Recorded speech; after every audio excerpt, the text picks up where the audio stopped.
I will call the meeting to order and ask Dan to lead us in the pledge, please. It's in the back, that's Oh right. my gosh. I pledge allegiance to the flag of the United States of America and to the republic for which it stands, one nation, under God, indivisible, with liberty and justice for all.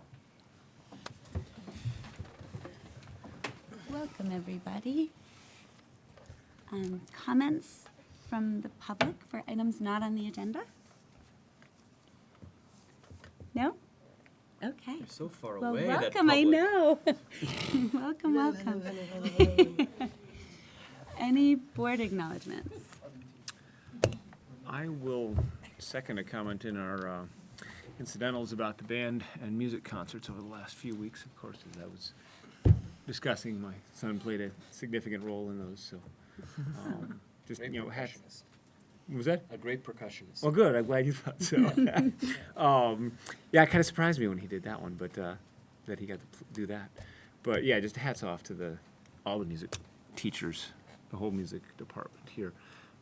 Again, especially in looking back 2-3 years ago when some decisions were made to change the program and concern about that change, the change has obviously certainly not hurt the programs. They're in great shape. Thank you. I'd like to echo congratulations to Lori Wilcox and her team here on their award. Mm-hmm. Who was that, Dawn? Lori Wilcox and her team on their award. I had the opportunity to attend the high school board meeting on the 14th, and they had a public comment opportunity for about an hour and a half, looking at the topic of leveled classes. The administration shared a little perspective on sort of this being the beginning of a conversation. The meeting was very well attended, and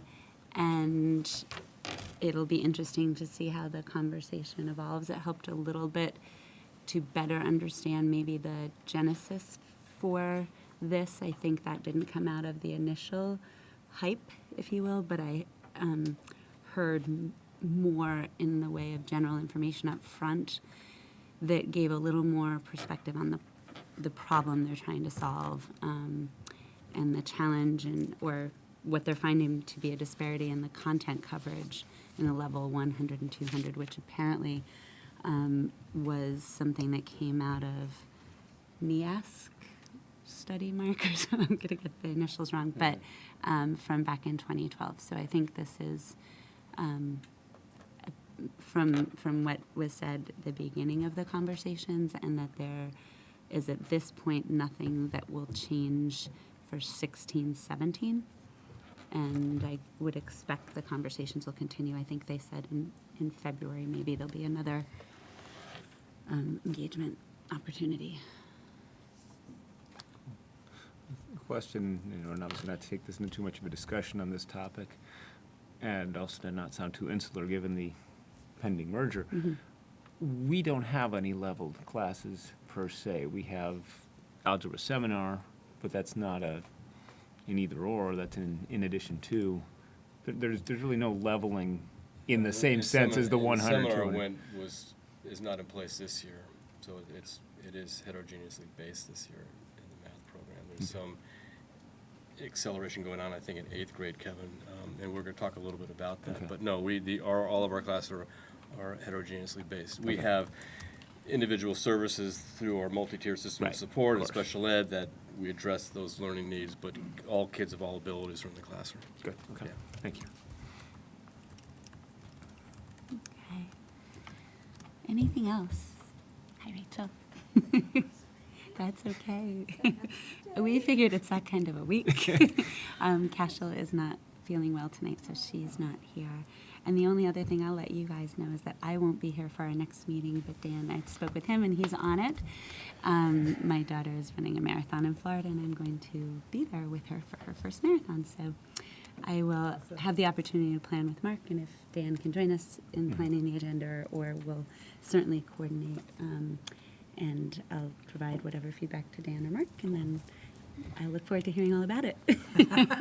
So thank you. And that's it.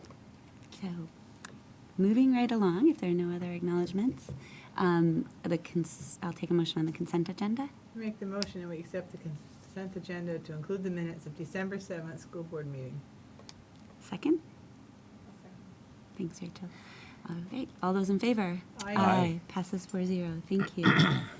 And so this is always, I think, among our favorite meetings, the opportunity to see how our students are progressing, to hear from our principals.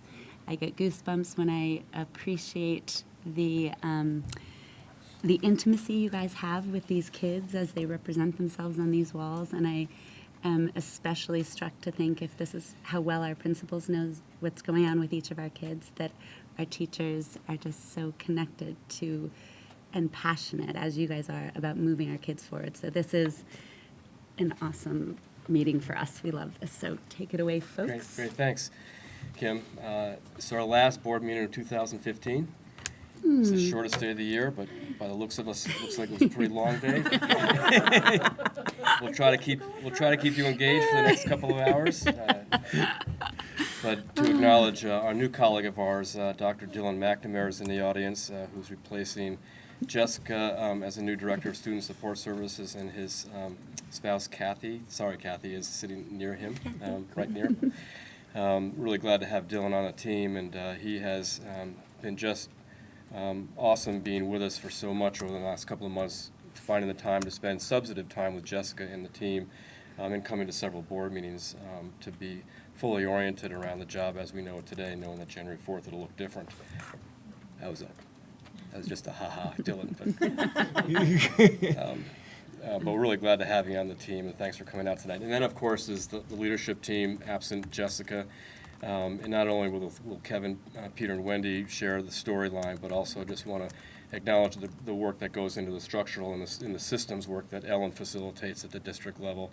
It's all tied together. And so even though Kevin and Peter and Wendy will give you the highlights of where we've been over the last 11 weeks, know there's a lot of people on the leadership team, and teachers especially, who are doing a lot of awesome work.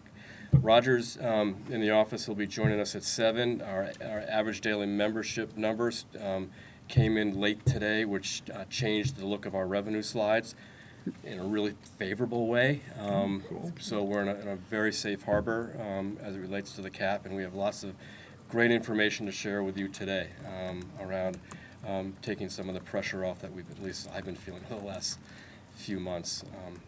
So welcome to my team, and why don't we let this show begin? So I'm going to set a little bit of context, and if I miss anything in the context setting, guys, just chime in. And then we're going to move into the different presentations by each of the schoolhouses, buildings, and then Ellen's going to, at the end, sort of makes a stronger connection with our blueprint for learning, which shows the nexus between the work we're doing in terms of interventions for kids and teacher development with our 3-year plan. And we want to make sure that we continually refer back to that plan, which ostensibly is driving our work. And I say ostensibly because it's still a little bit in its infancy, and we have a ways to go to really see it be executed at the level we believe it should be. So this is the class of 2015-2016. So this year's second graders or last year's first graders. So it's a new set of data, and we're considering it a baseline year. And we'll bring data on these cohorts of kids to you later, late winter, early spring, probably March, Ellen, I would guess. I'm not sure when that window closes, to show you the growth in both English language arts, specifically reading, and the area of mathematics. So today you'll see and you'll hear about our kids the first semester of school. We only have 2 semesters this year, so it's actually halfway through we're about how many days into it? 11 weeks or so, right? 12 weeks. And then we'll show you their progress in late winter, early spring. We have the data walls done for your benefit, and these guys will talk about it. As Kim said, we know our kids intimately. We also want to disaggregate data to make sure that we're tracking kids who have different profiles, genders being number 1, kids who might profile differently with their social, emotional strengths, academic challenges. So we know the whole child on these walls, and we protect their anonymity. Their names are never mentioned, but we know who these kids are quite well. So the data walls illustrate, we think, quite where kids are, and where we're growing as a staff through the facilitation of these meetings by principals is being able to talk about what we see as a grade level or a content area of teachers. So it's not just about my 20 kids in my classroom, but we're talking about all kids, which is a really important shift that we've made here over the last couple of years. And the data walls help to facilitate that connection. And again, just to remind us that this is just one point in time. This doesn't tell the whole story. We have lots of different ways of determining where kids are compared to the standard, but the data wall has become more of a stronger strategy, if you will, for teachers that brings teachers together. Intentionality is a word, focus is a word we use consistently through our work. And again, we'll tie this work into what you'll hear tonight from principals, but the PLC is a big driver of the work we do. So when we think about merger, Dan, we can't lose sight of this as being an amazing strategy that we've developed in our school system. We want to make sure that it's replicated to even a greater degree when we merge. MTSS, you've heard a lot about that over the last couple of years. I think this year especially we're seeing greater execution with MTSS. You have funded 2 positions here over the last 2 fiscal years with a literacy specialist and a math specialist.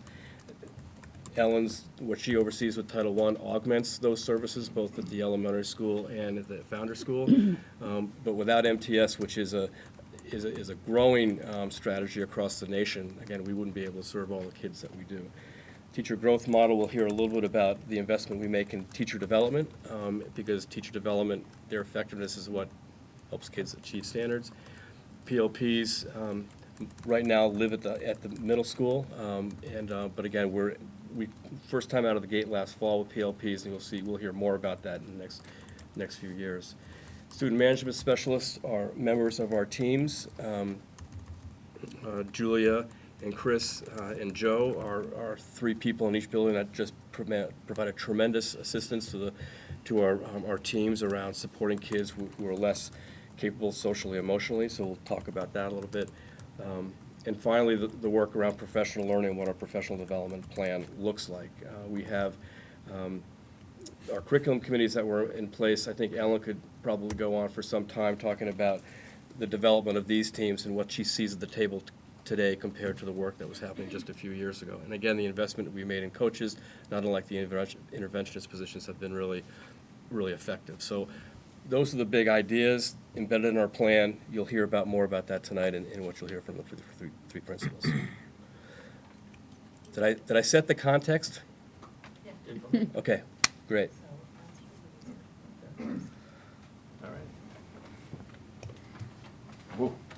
All right, so this is the data wall at EES. What? Minus the banana. You took the banana out of there. I took a whole new picture. I had a table there with a banana peel on it, and hand sanitizer. Took a lot of grief, but Sorry, Peter, we had to give it back. we're composting and we're germ conscious because we have 400 some odd people under the age of 7. All right, so our wall is somewhat difficult to look at, but in thinking about it, this is quite literally the only wall in all of the elementary school where we can display this information. So what you'll see here, and let me point this out to you. Center button. Center button, thank you. This is proficiency 1 here, separated by the red line. Proficiency 2, the red line. And 1 being the least, the 3, kids who are performing. yes, yeah, least. the lowest performing, and then 4 here. And so think of these red lines, those separate proficiencies. These green lines separate grade levels. And the yellow lines separate content area within the grade levels. I'll explain it all to you later, Kevin. So the second grade is on the top, first grade is in the middle, kindergarten is on the bottom. This is actually the second time we visited the data wall this year. We started out during our in-service. I sat with each grade level, sat with the first grade for a couple of hours, and we looked at the spring assessment information and put their children up on the data wall in August, just so they would have a sense of who these kids were academically, who was coming in, what they needed to be thinking, and it also gave us an opportunity to look at the data. Same with the second grade, did that as well. Sat with the first grade and looked over the kindergarten screening assessment. We looked over information that we had received from preschools, from child care centers, and tried to get as full a picture of our kindergartners as we can without actually knowing them. And then after the fall assessment window, we sat down again individually. I sat with each teacher, went through and moved children around on the wall. What I want to do tonight is focus on this group right here. These are the children who are performing at level 2 proficiency. And if we look at this top area here, second graders, this is literacy here. Again, when we first started doing the data wall several years ago, we set rules for ourselves about how you can place children on the wall. We agreed that we would use the DRA as sort of the stake in the ground. So if a child scored at a proficiency 2 on the DRA, we couldn't say, well, yeah, but it was a bad day and they were really struggling and they're really a 3. We can't go above that. We could say, well, it was a really good day and they did, but I'm really concerned. So you could always put them lower but not higher. So if you look at these folks here, second grade language arts, these kids here, first grade language arts, and these kids here, kindergarten. Kindergarten, it's difficult even after the fall assessment window because we don't have a lot of real solid assessment information on those kindergartners. We don't do DRAs with them until the winter, and so they become tricky. But this group right here is the one that I really want to sort of focus on because it's a lot of kids. I believe it's 56 kids. And while they are placed up here, the yellow cards are girls and the greens are boys. While they're placed up here sort of willy-nilly, there's no, like, this is the lower end and this is the higher end of the two. We do think of it in sort of 3 sections. And the reason that is, we have many of our teachers who are in the formative assessment and teacher growth model have chosen to focus on really these kids right here, kids who are close to meeting the benchmark but not quite. And their formative goals, they have SMART goals, and so they have chosen several children in their class who are in this sort of area. And they've developed plans to work with the coaches around how to help those children. We focused rather intently last year on sort of strengthening that first tier of response, which is the classroom. So essentially, every one of these children here has a plan that involves their classroom teacher and the coaches. And then sort of this middle area of that, those kids, most of those children have been through the EST process and are now either in Title I, working with Title I folks. And then these children here are at a different level of Tier 2. Special educators are allowed to use a certain percentage of their time to work with children who are not on IEPs. And so we have sort of moved heaven and earth in terms of scheduling so that these kids here are able to access those services.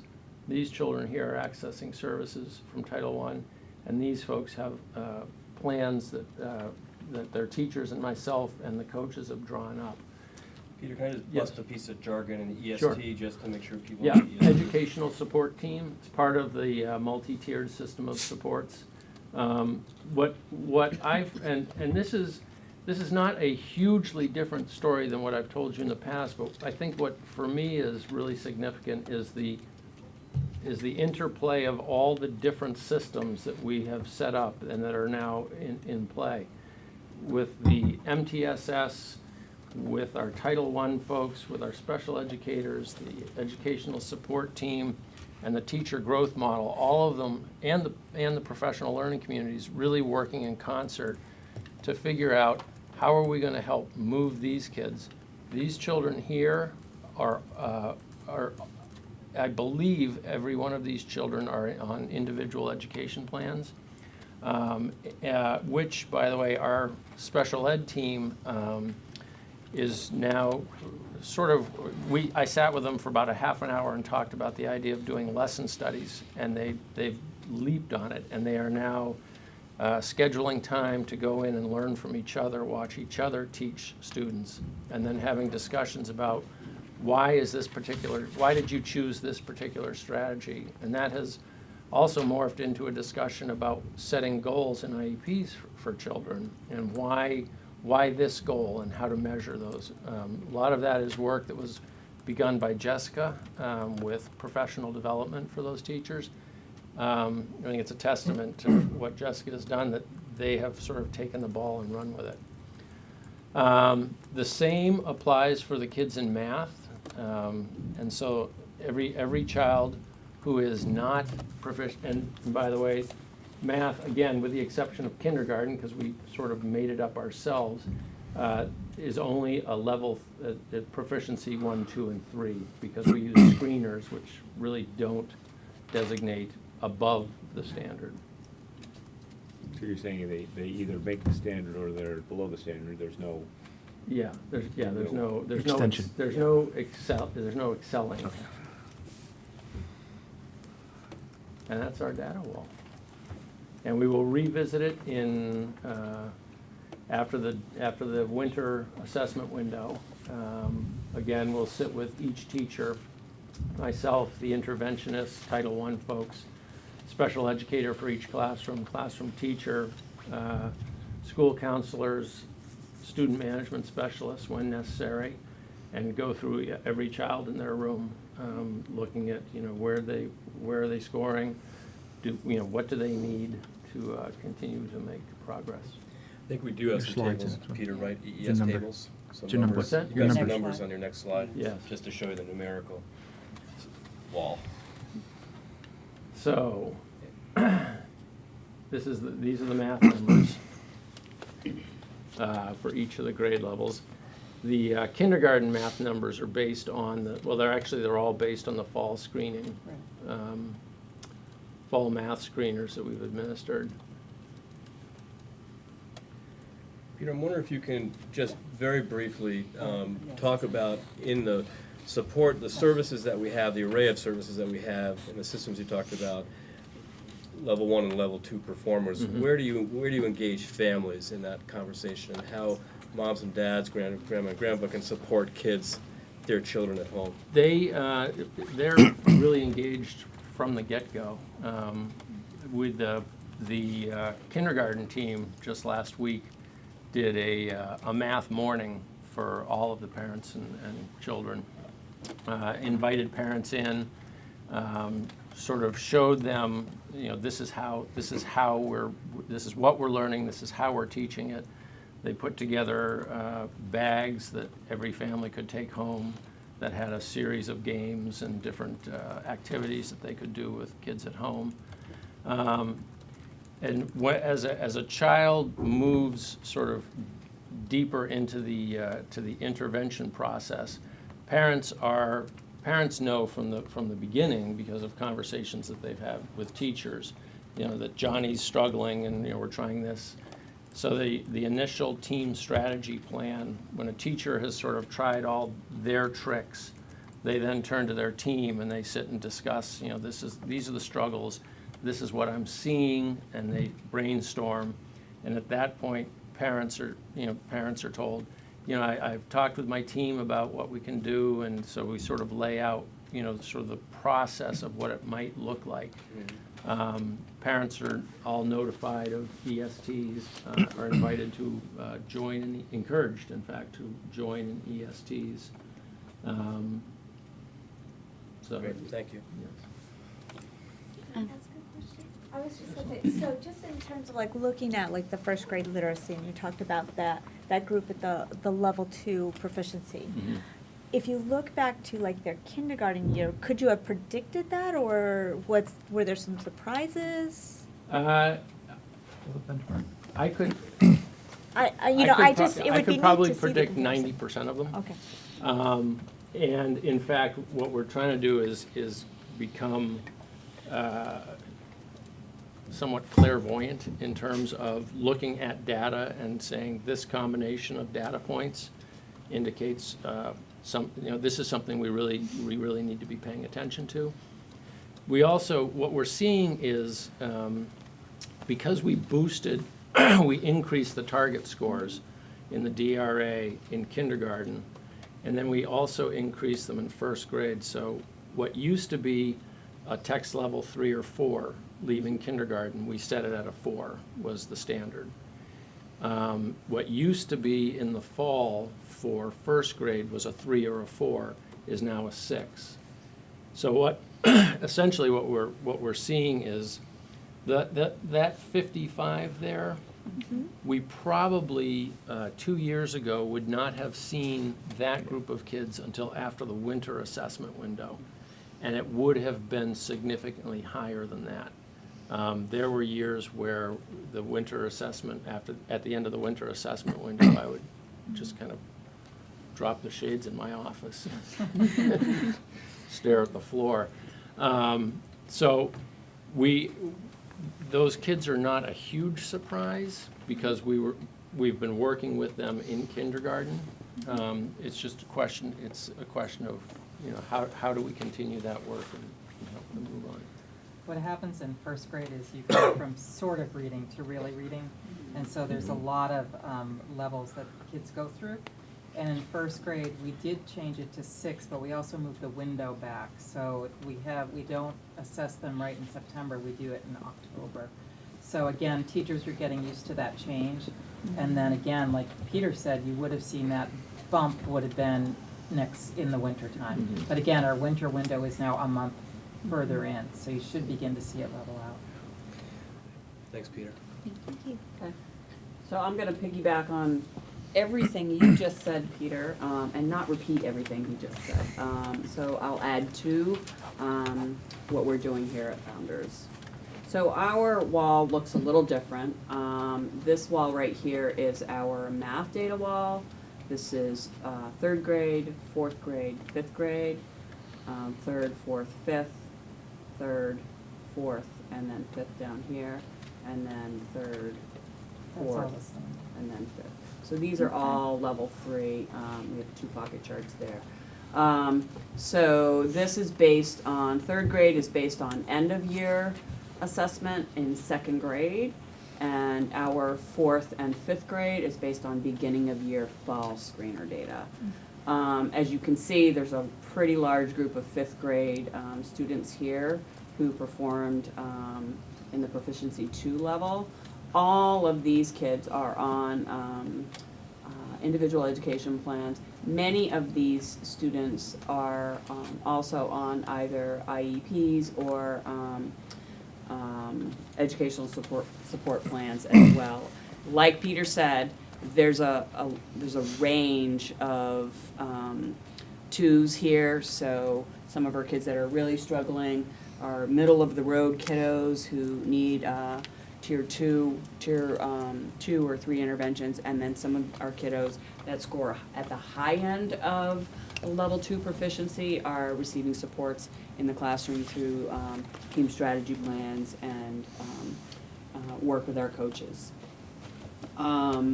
So again, this group is our most needy group, so that's where a lot of our focus has been this year. A couple of things I'll add to what Peter was saying around add to MTSS that's a little different is our success block that we started working on this year, and basically that's a dedicated 30-minute block of time for all grade levels consistently every day. We started out with 5 days a week. We're now down to 4 days a week. It's just challenging schedule-wise. So 4 days a week, consistently, teams are working together to target instruction for kiddos who are maybe not meeting grade level expectations, as well as some kiddos who might need some higher level, deeper learning in some skill areas. So teams are still tweaking how that's working, and we're figuring out along the way, but really, really great feedback from teachers as well as parents and kids, getting to know their whole grade level. Their all grade level teachers are working together and they're mixing kids up, so kids are having opportunities to work with different educators, and on really targeted skills. Another level of support is our interventionists, our math interventionist, Tammy Ugalet. She got a little bit of a late start this year for health reasons, but is up and running, has multiple groups going with kiddos, very targeted instruction. So all of these, not all of these kids, where's my pointer? Where'd it go? There it is. Depending on where kids fell on the continuum here, on the screener, there was a cutoff point where some of these kids were given a more deeper diagnostic tool to really get at their math understanding and whether or not, to see whether or not they needed deeper interventions with Tammy, our math interventionist. So those are up and running. We have also, now that we're getting into our second round of Success Block, Tammy, our math interventionist, is still supporting grade 5 in their Success Block time. The first Success Block round, the literacy interventionists as well as the math interventionists were supporting all Success Blocks. We've determined that we really just want to go to those targeted areas and provide more targeted interventions for those kiddos that are in the 2 range, rather than supports for all Success Blocks. So that's where Tammy's targeted supports are, both for interventions as well as Success Block. So for 3rd grade, for literacy, again, sorry you can't see that very well, but 3rd grade, 4th grade, 5th grade, we do have a 1, 2, 3, 4 proficiency levels for ELA, English Language Arts. This is 3rd grade, 4th grade, 5th grade, 3rd grade, 4th grade, 5th grade, 3rd grade, 4th grade, and then 5th grade. So that looks really nice. So again, all of these kids are on plans, EST or IEP plans. No, actually, these are all students who are getting special ed services. Our targeted instruction for ELA intervention is toward 3rd grade for the most part during Success Block. Like Tammy, Karen Cole provided supports for all Success Blocks initially, but we've targeted Success Block times only for 3rd grade. So Karen meets with 3rd grade students during Success Block, and she provides literacy interventions for all kids, 3rd, 4th, and 5th, depending on their data. So their data, where'd the pointer go? I keep losing it. There it is. So the initial screening tool we use for ELA at the 3rd, 4th, and 5th grade level is the Gates-McGinty screening tool, and depending on where students score on that, they are then given the developmental reading assessment to get more more diagnostic. So most of these cards are based on the Gates, unless they were given the DRA. So if they were given the DRA, they were given the Gates and they scored a 3, and they were given the DRA and they scored a 4, they bumped up. So the cards move depending on how the DRA score showed them performing. Another thing that is a little different than the elementary school is we have our early morning literacy support that is sponsored by the Y program. They received a grant for this year and next year, 2-year grant to support that early literacy program. Karen Cole, our literacy interventionist, as well as Tanya Carpenter, one of our amazing IAs, instructional assistants, is running that. They're doing 3 7-week sessions. They just wrapped up a session with 3rd graders and are going to be working with 4th graders starting after break, seeing some great progress with kids that are, some kids are receiving the literacy supports in the morning as well as intervention. So Some kids are getting double and triple hit with lots of interventions and showing some good gains. I just met with Karen today to talk about how kids are doing in her intervention groups as well as the literacy group in the morning. And most kids are really moving along. There are a couple kids we talked about. It's like either really slow progress despite the interventions, or are still sort of stagnant. Those are the kiddos we continue through the process to a possible special ed evaluation. So with the work that we're doing with our interventionists and our EST process, where we're consistently and constantly following up and following through on whether or not these kids are meeting learning targets, is really, really helping kids move along. What did I miss? Can I add one thing? Yeah, sure. The interventionists at all the buildings have a separate assessment window, so while the teachers are assessing in October, they're off step. They assess in between those times. So that's where, when Wendy meets with Karen at this time of year to look at where the kids are, she has actually another set of data that they're looking at with those kids. Right. That Right. complements the first one. and kinda Using digs deeper. the intervention data, the Fontes and Pinnell intervention data that complements the DRA.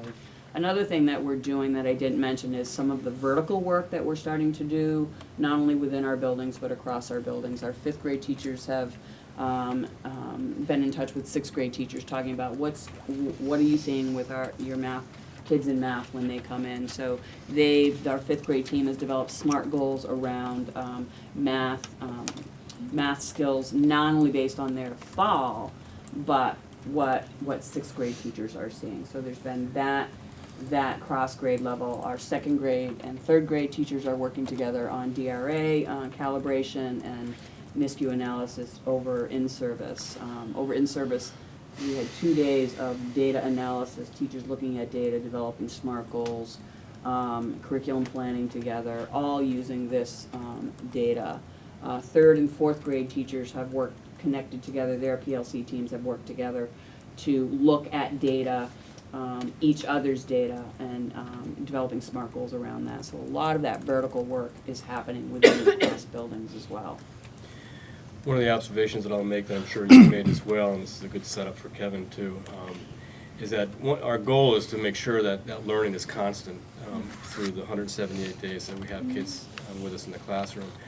And that what needs to be variable are the structures that we have built over the years. So the concept is structures are variable, learning is constant. And some districts in our nation have that mixed up, that learning is a variable because systems don't change. And so what we've created, not only are the systems, as Peter pointed out, that are inextricably tied together, MTSS, ETS, teacher growth, PLPs, that one can't live without the other. And when kids get stuck or tangled up, with the team approach and with a lot of different resources, we've had the courage to be able to move those resources around. So a 3rd grade class came in, lots of kids came in from 2nd grade. Then we added, 14 more this year? We added 15 new students, and 13 of those 15 struggle academically, and several of them struggle behaviorally. So you heard Wendy Very say, new group of kiddos. we had a reading specialist who knew this year, whose time was going to be spread across the building. And Wendy and the team made a decision pretty quickly, we've got to change that structure, and we've got to dedicate that to 3rd grade. And those are the good decisions that are being made by facilitating principals these data meetings to take a look at kids individually. So that's something that I think has become really obvious to me. The systems are working, and there's ways to move those resources around more effectively. Thanks, Wendy. Okay, a couple of questions, Sure. actually. Mark, you kind of talked about learning being constant. Thinking about time, this seems to me like this great snapshot of like, here's where we are. Is there a way that helps you track over time? And with 2 questions, do you compare, like, do we have a photograph of the wall in May, June, and then take a photograph of the wall after the fall assessment? And obviously, one line goes away and you got a new group of kids, but you've got 2 classes that would move, would still be on there. Is there a comparison there that's easily done? And then how often are the cards moved?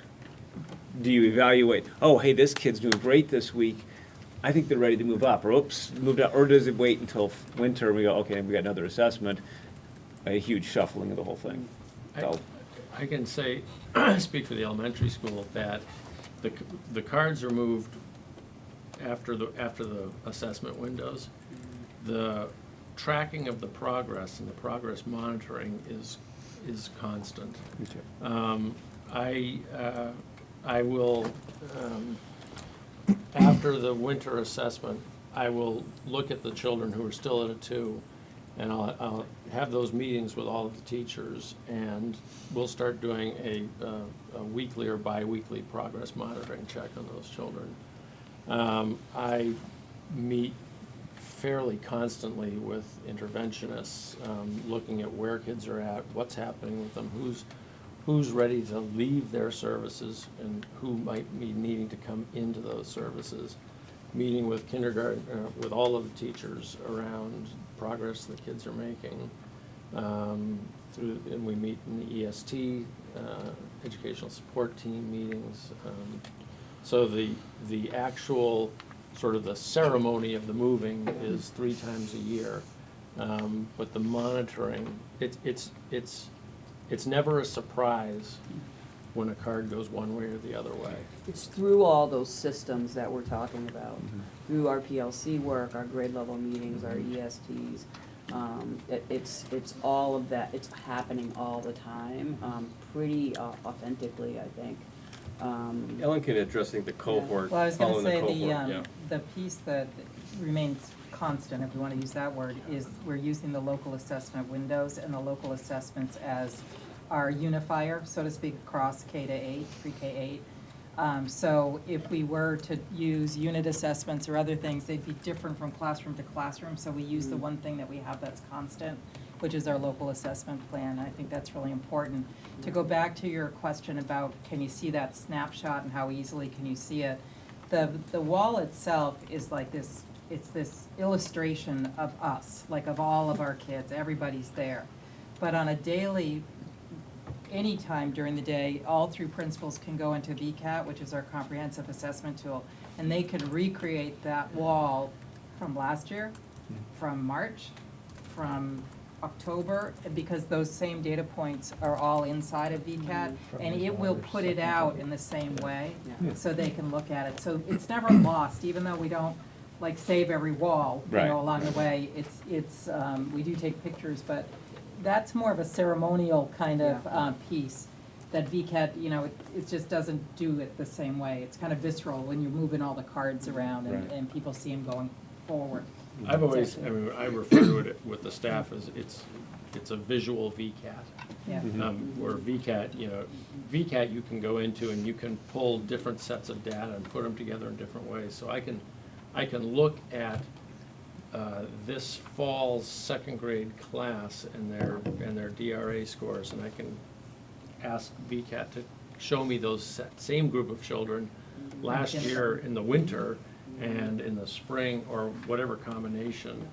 So, and I often do, and I will sit with these different data sets with cohorts and look and see progress and see where progress has stopped.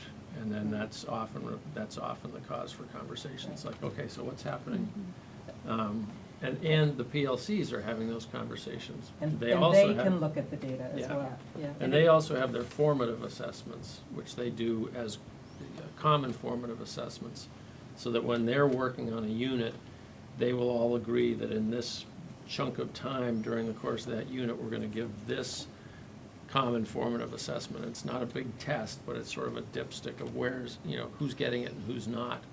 And then they sit down with that data and say, so your class is, you know, killing this, and my class is really struggling.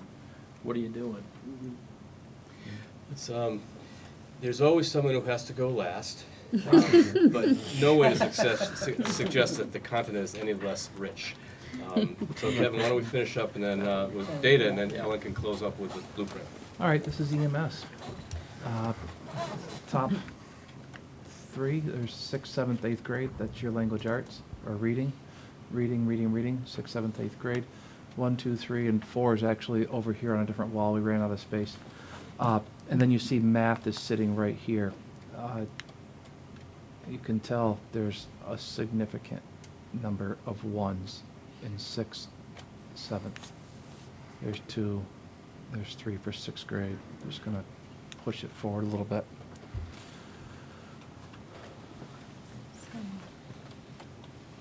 The beauty of this is, Dan, this is our picture. We're going to bring this picture back to you in about 6 months, and you're going to hopefully see a different picture. Because of the work that the teachers are doing, because of the work that the PLCs are doing, because of the conversations that as recently as today I had with Lori LaPlante, who is my interventionist for 6th grade. It's just they are dedicated to moving these kids forward, and you can see it.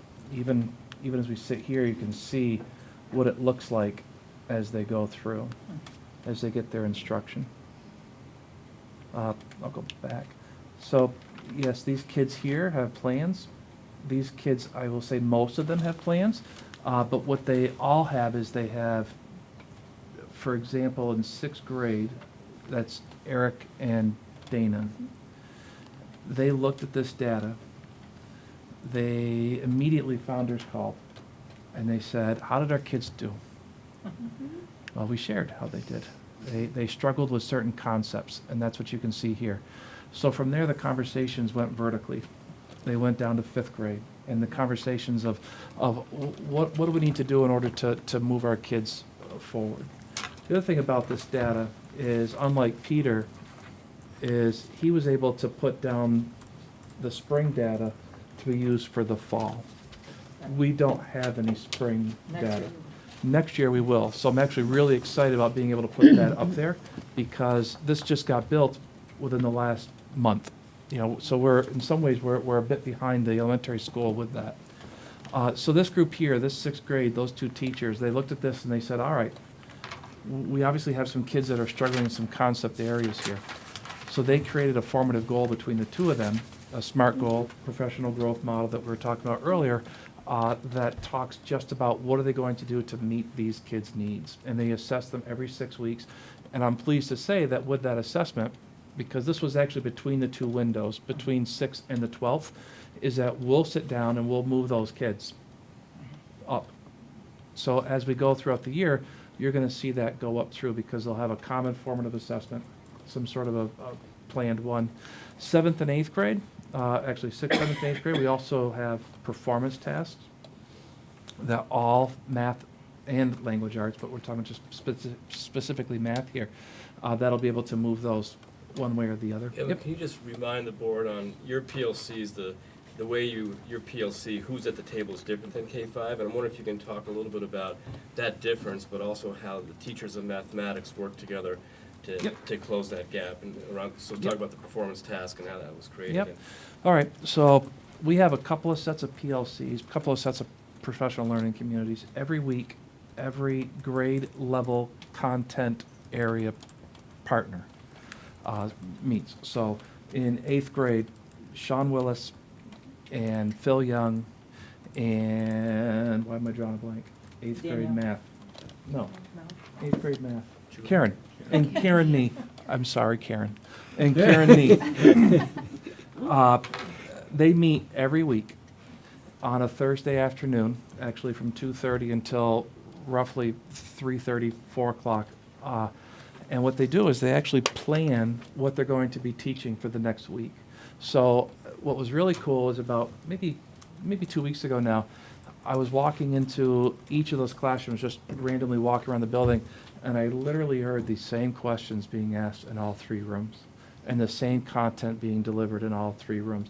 A little bit different in style, but the same content, the same path really to get there. It was so powerful. It was just remarkable. In this past, so that's one set of grade level. Each grade level does that. They meet weekly. On top of that, I also have vertical team. So my vertical math teachers meet. They meet once a week on Tuesday afternoons. Again, 2:45 till around 4. And they're talking about the bigger picture. They're talking about the whole school. So for example, this past week, and they also come up with the math has a SMART goal. They have a PLC SMART goal. And their SMART goal is to design assessments that can be carried out through all 3 grades. So What they've done is pretty remarkable, quite honestly, and they're going to be sharing it with you guys here in a few weeks. I asked them to come in, and Phil jumped all over it. Is they took a concept that like what we did with the kindergarten, third and eighth grade, or whatever that was, that fifth and eighth grade, was to take a algebra and move that across. They're doing the same thing, but they're doing it with ratios, percentages, things like that. So what they're doing is in the month of January is they're having this, they're all teaching this, and then they're all assessing it throughout the entire school. Is going to be assessed in this, in ratios, percentages. And from there, they'll be able to look at student work, really be able to have some meaningful conversation about what to do next. What did we miss? What can we do next? And it's so powerful. And what I joked with Phil was, it's just like 4 years ago, the two S words were, how dare you say this, scope and sequence. When we came in, and from the top down, I guess you could look at it that way, Yes, it was. we said, you will have scope and sequence. Everyone will be teaching this way, and it will, not this way, but everyone will be teaching, we'll be teaching it like this, and we're gonna be making sure that it works. And oh my gosh, how could you do such a thing? What they've noticed through time is that conversation, in order to have those meaningful conversations, you need to be teaching similar stuff. You can't be having conversations about apples and oranges, even though it's both fruit, you still can't be having conversations about them. So because of those conversations, it's just taken these PLCs to a whole new level. It is absolutely remarkable to watch the work that's happening, and I'm looking forward to seeing it throughout the rest of the year. Can I ask another question? You Kevin? can. I want to make sure we've got some threads here, and I think you touched on it. Dan asked a good question way earlier about the level classrooms, and the value of heterogeneity, especially that you place and educators place in the middle level. Yeah. What are some of the systems that are in place to help support good first instruction in the classroom, knowing you've got a range of ability from kids who are really tangled up for kids who are excelling? What systems support teachers in their practice? Yep, okay, so we have a few systems in place. One is similar to the Founder School, they call it Success Block.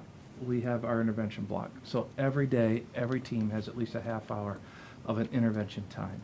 So, for example, what they could do, and this is based on the team, based on the day, is they'll present their lesson.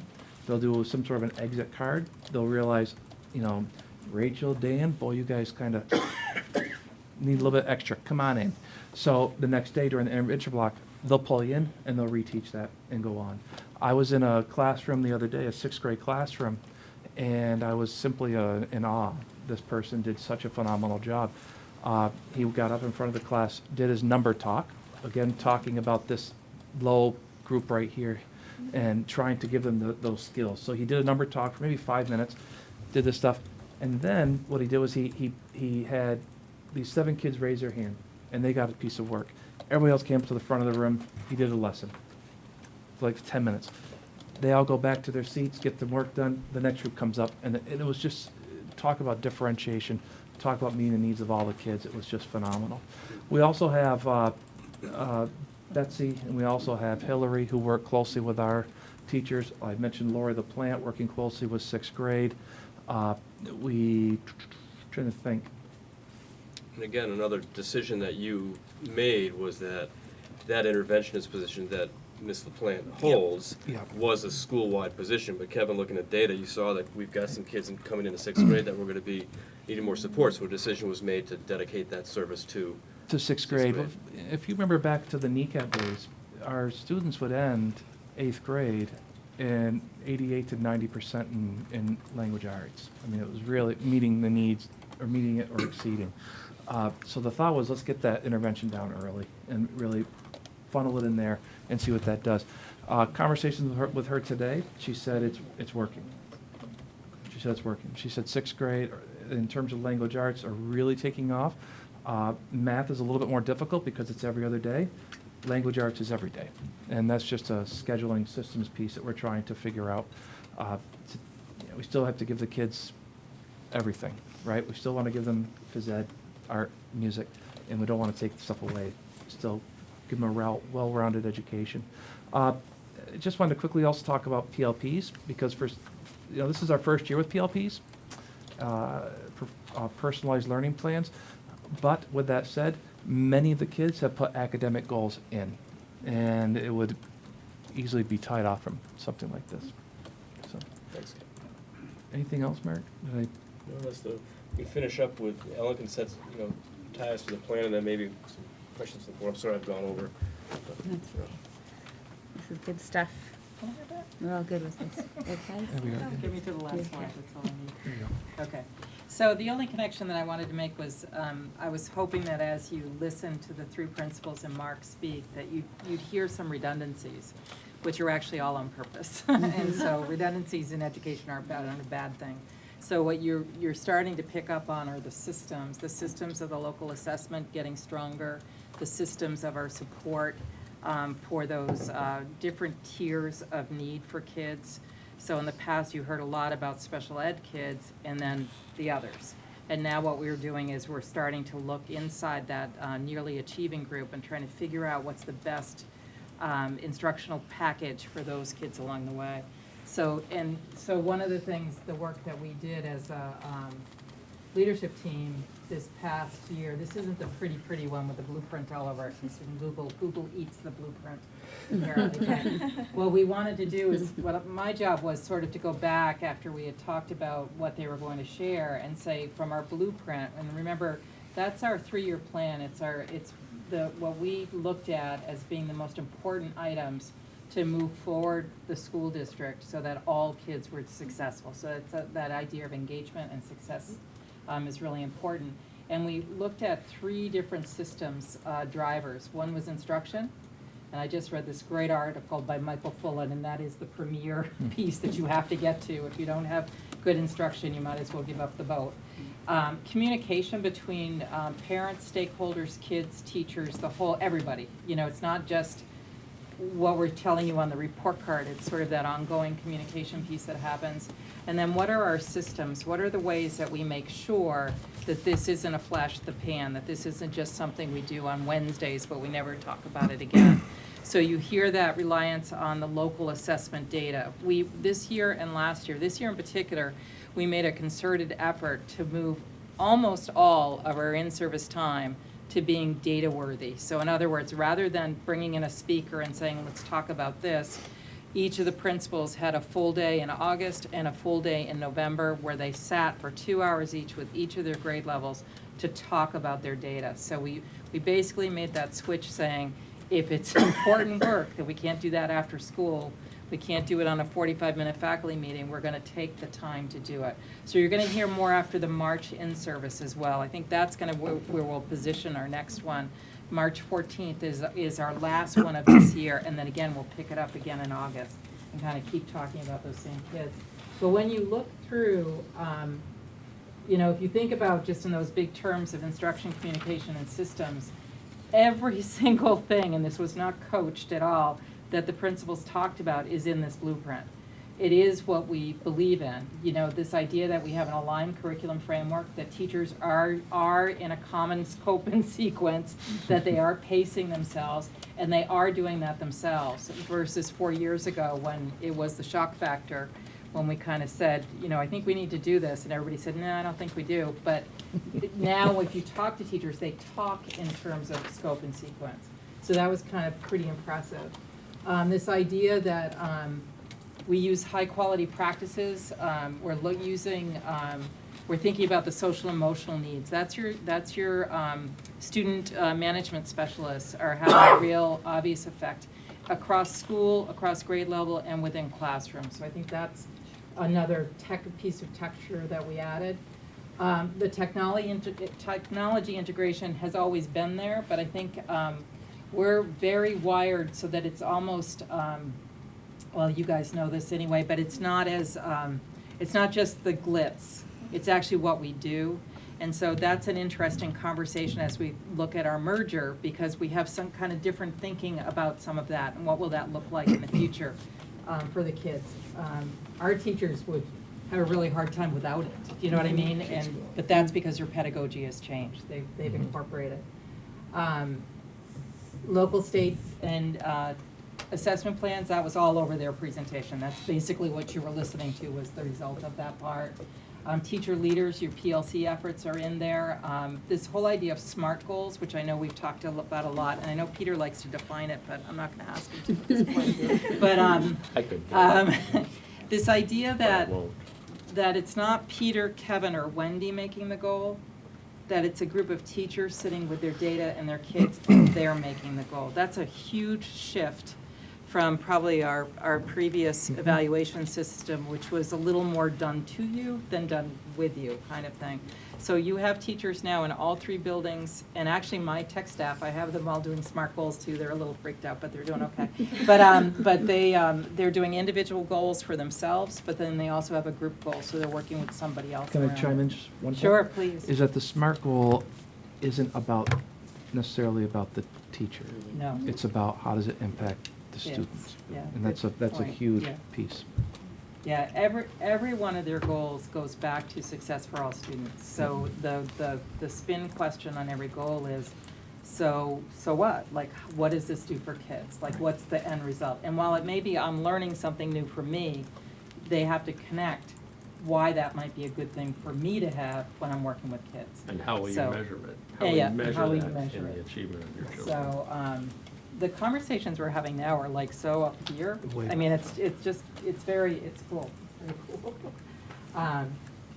So that's the growth model. I'm trying to just run through.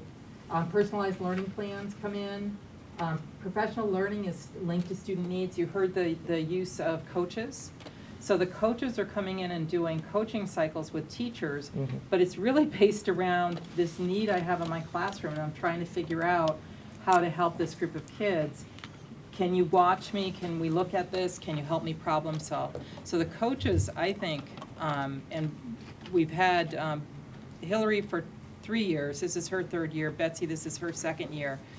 That's been like lightning growth, because that is about not necessarily coaching one person, but coaching teams and coaching grade levels. And so people are moving sort of in a pack versus going to a standalone workshop, coming back, and then having no connection with that back in their day. The other shift that's happened, Ellen, that we've seen in the last 3 years is that having a coach assigned to work with a team or an individual educator is not about the teacher. No. It's not about you're underperforming as an educator. It's all about how are your kids doing. And if we see that some kids are not achieving the standard more in less than one class than another, then those services again are dedicated. Not the teacher's not working hard, but just we need more support. So I think that coaches are seen more as a sort of an even playing field, Yeah. a colleague more than perhaps they were And I think 3 years ago. teachers look at it not as a negative, but if they go through a data window and they look at their data, they will solicit and say, I really Yeah. think math is our thing this time, we've got to do math. The other part, just as an add-on with the coaches, all of our new teachers, we changed our mentoring program to try to be more, I guess, a little closer to the mark than maybe what we might have been before. So each of the coaches has a coaching cycle with every new teacher. So in mathematics and in language arts and also in integrated technology, partly as a way to impart what it is we believe about teaching mathematics, ELA, and integrated technology within Essex. You can say it, but they're going to work beside them. So I think that's been another piece as well. And then there's the parents and community, and you heard that too with the math morning and the math night. You were talking about that today, but Kevin's teachers are thinking about a math night. So this idea of how do we engage our community. But it was funny, my goal was to highlight anything they said, and then I was done, and it was like, okay, so it's all green. Like, I highlighted the whole thing. But I actually think the blueprint is in play right now. Yeah. Do you know what I mean? Like, I think we named the right things, Absolutely. and I don't think there's anything extraneous on that chart. I think it is the stuff that needs to happen, and I think people are feeling, they're feeling the cohesiveness of that, or the coherence of it. I think what people are feeling, Ellen, is that they're starting to not react. That it's not like, how, but more of a, yeah, let's go for it, let's do it. Well, and that we're all talking on the same page. And it's not Do you a know what I get mean? you, it's That- not a get you, Yeah. it's a, Yeah. we're working forward. It's great. It's just phenomenal stuff. It's way nicer. Just want you to know that, but anyway. Sounds that way. Yeah. Thanks, Ellen. Yeah. So, sorry it took a little bit more time, but it is a story worth telling. Do you guys have any questions for this group of experts?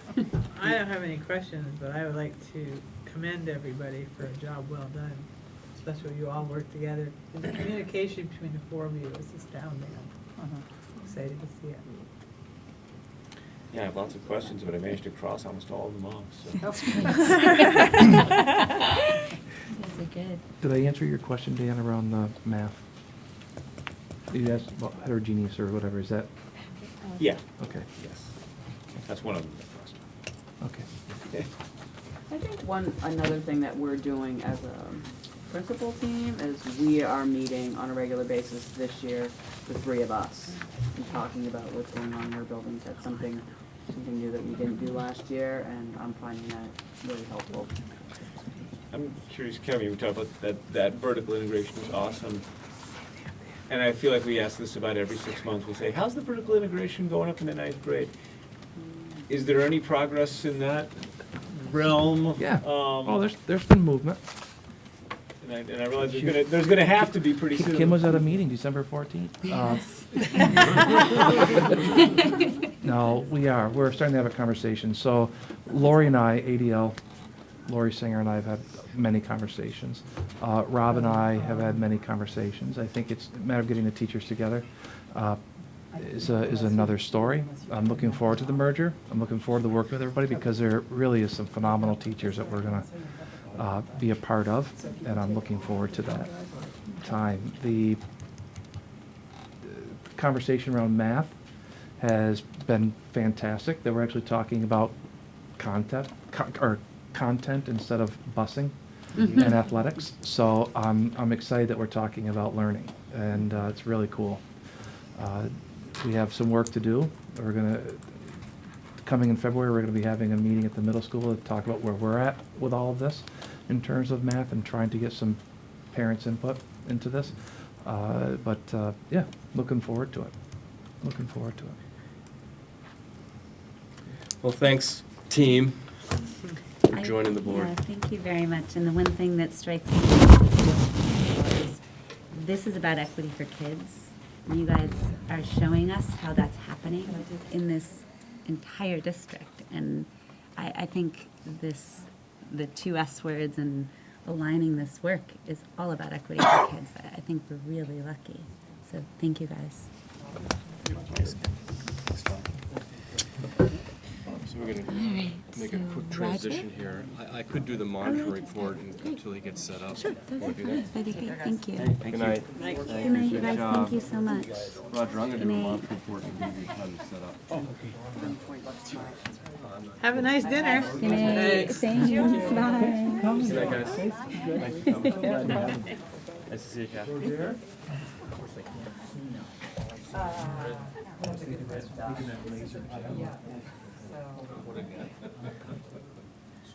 Roger, you don't have it in a slideshow?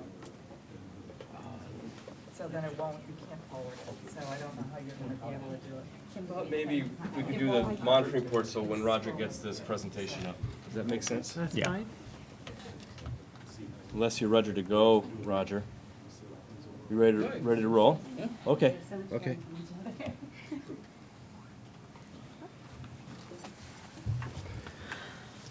I get the feeling Roger's always ready. Well, we were up in, yeah, and then we got the late notice from Brad James, and so that's why he's been held up in his office. So to set some context, Roger has, we have a number of slides. Yourselves for a minute.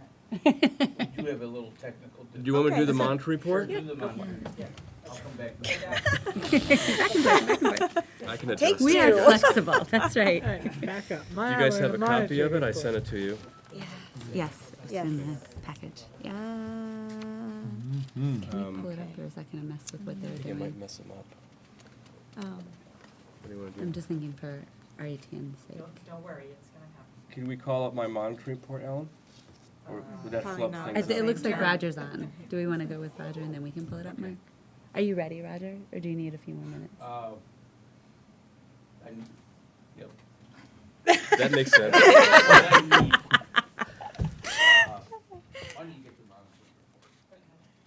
Thanks for being flexible, Thank Roger. you, guys, yeah. Try it on another computer.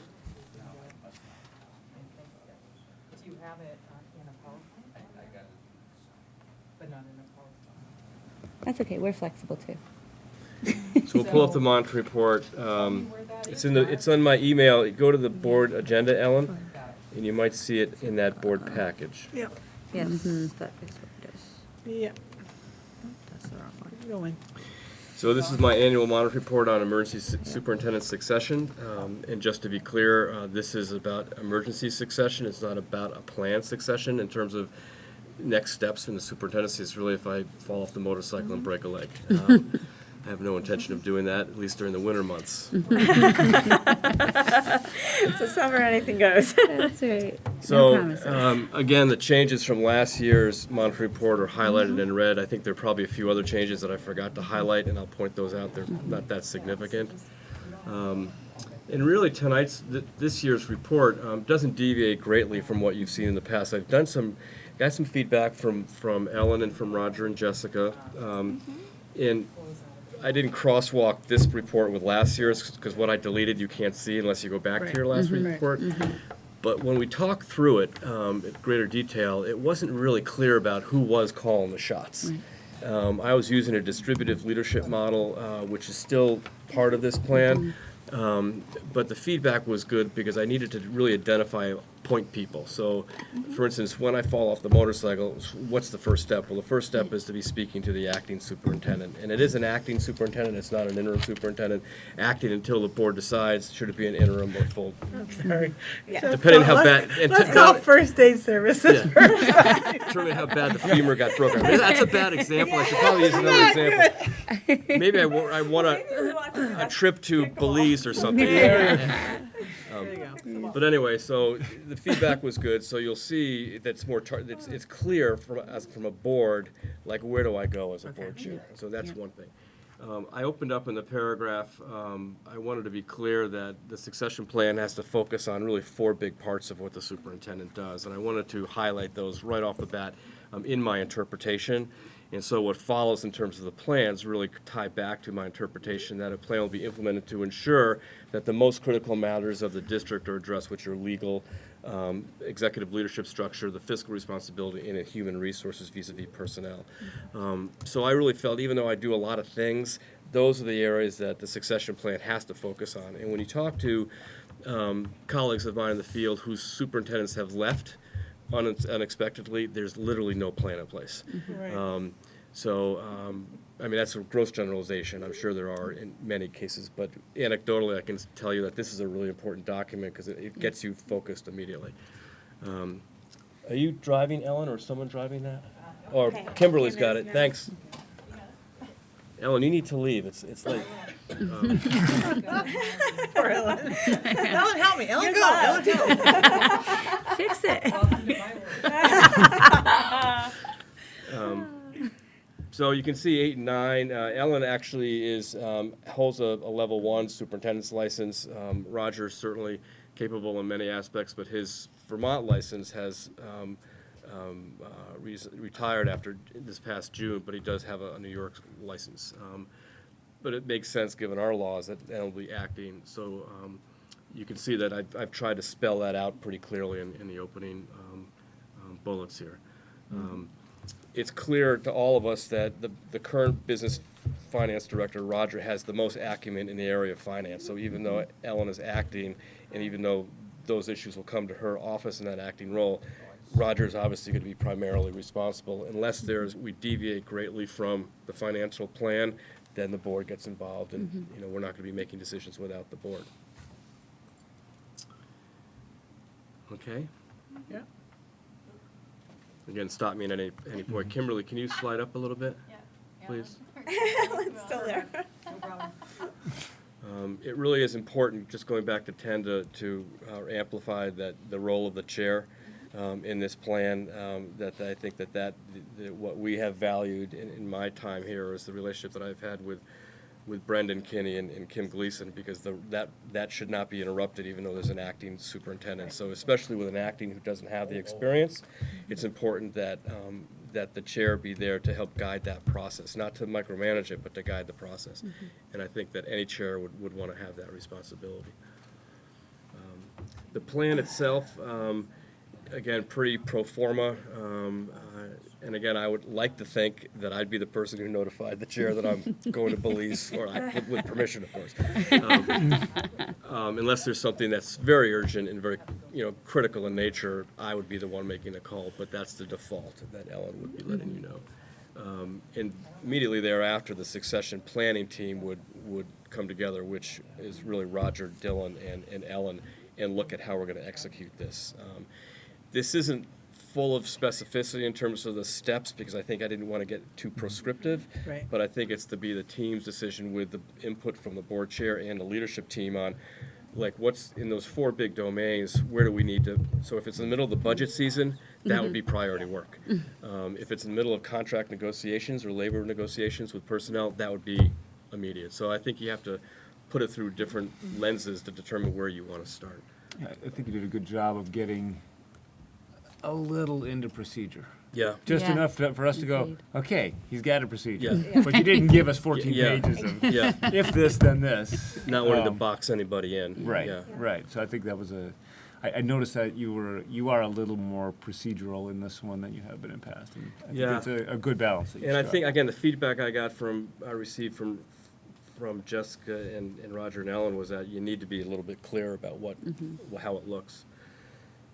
So there's consultation number 3 with the board chair.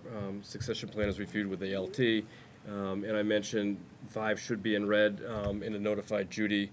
I did take out, and I might want to put back in that, I co-lead the Champlain Valley Superintendent Association group of 17 superintendents, and, I have a big role in shaping that annual work. So there might, That's okay, Mark, I can do it. you can do it. Let's put that, I'm going to put Ellen's name under that one. There you go, okay, got it. But these are the people that, they want to know what's going on in Essex Town, at least for next year. Okay, Kimberly, thank you. Did I go the wrong way? There we go. Yeah.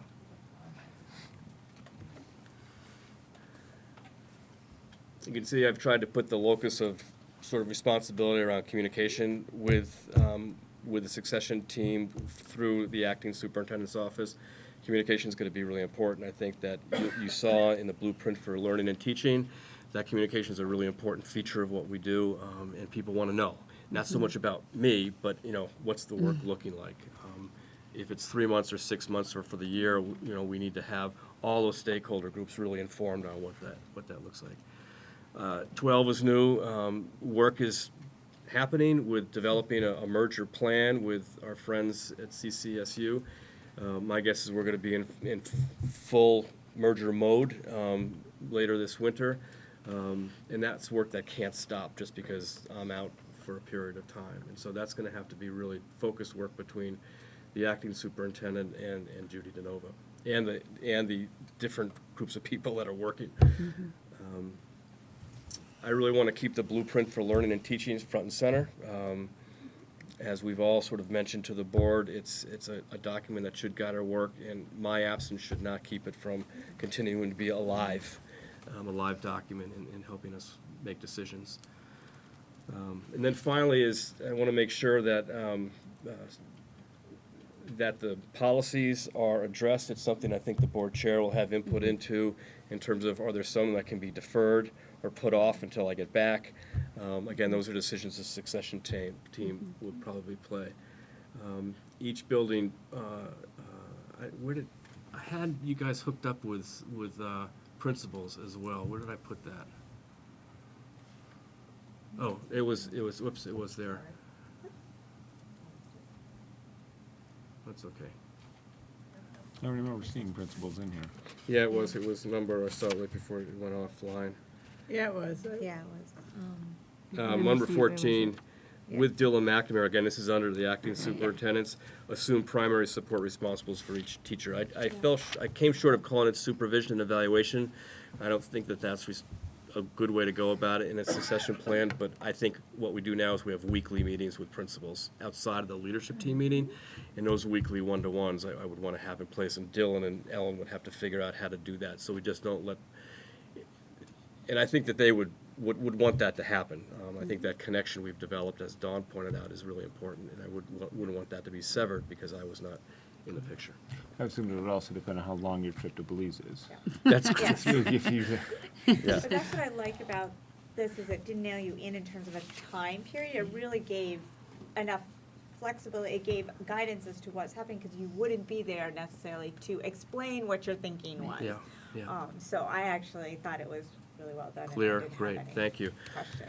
And they say some of these policies are pro forma 5-6 years in, but they're, if you, this one, when you start to look Yeah. at it and what we've done, more stuff comes out in dialogue. So it was a good meeting to have with those three directors to get clarity. Good feedback for me. Good. So that's my annual report. Nicely. Not allowed to go Belize, though. Go a little bit further down for a minute. I just need to see something. Further Just down. go, keep going, just a I little think it was further. just I report component. Nope, never mind. that's it. Yep. A little further up. Nope, that's all right. That's not what I want.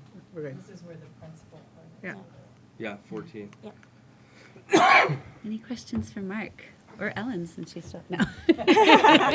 Ellen, you better hope he doesn't go to Belize. My comment is, should we have an extra policy that Mark is not allowed to give Ellen motorcycle rides? There you go. Oh my gosh, yeah. They can't travel together That's anymore. One super nitpicky little thing, in succession team responsibilities, it says one or all three directors will hold current level. It seems like the language should be page up. That seemed oddly worded.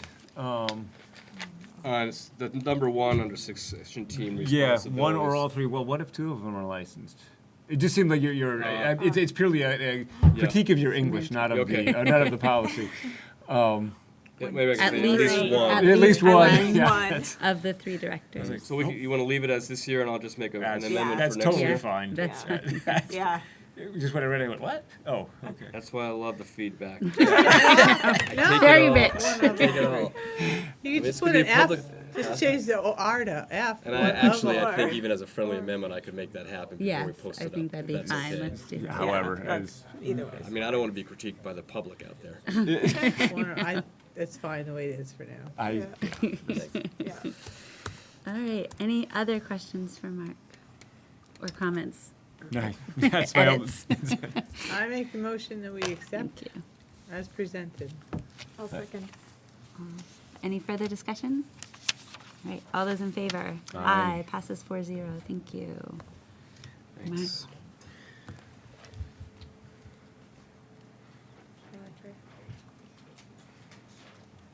Silence. Mumbling over there. So our next I don't know. agenda So item I will was be setting the the. context earlier. Yes. Thank you. And Roger's latency in getting here is because we got late data from the state, and the picture is good for Essex Town and for friends and neighbors in Chittenden Central. Unlike other small communities in Vermont where enrollment is declining, our enrollment grew, and so the forecast, which was a little bit gloomy that I put out during the rollover budget back in late November, is looking better based on the numbers that we got this afternoon. So coming in late was because we had to rework some of those slides. So we're going to address some of the major revenue streams, the impact on per pupil spending, year-to-year expense, and tax impact. And we're going to play into that as best we can, the discussion on CAP.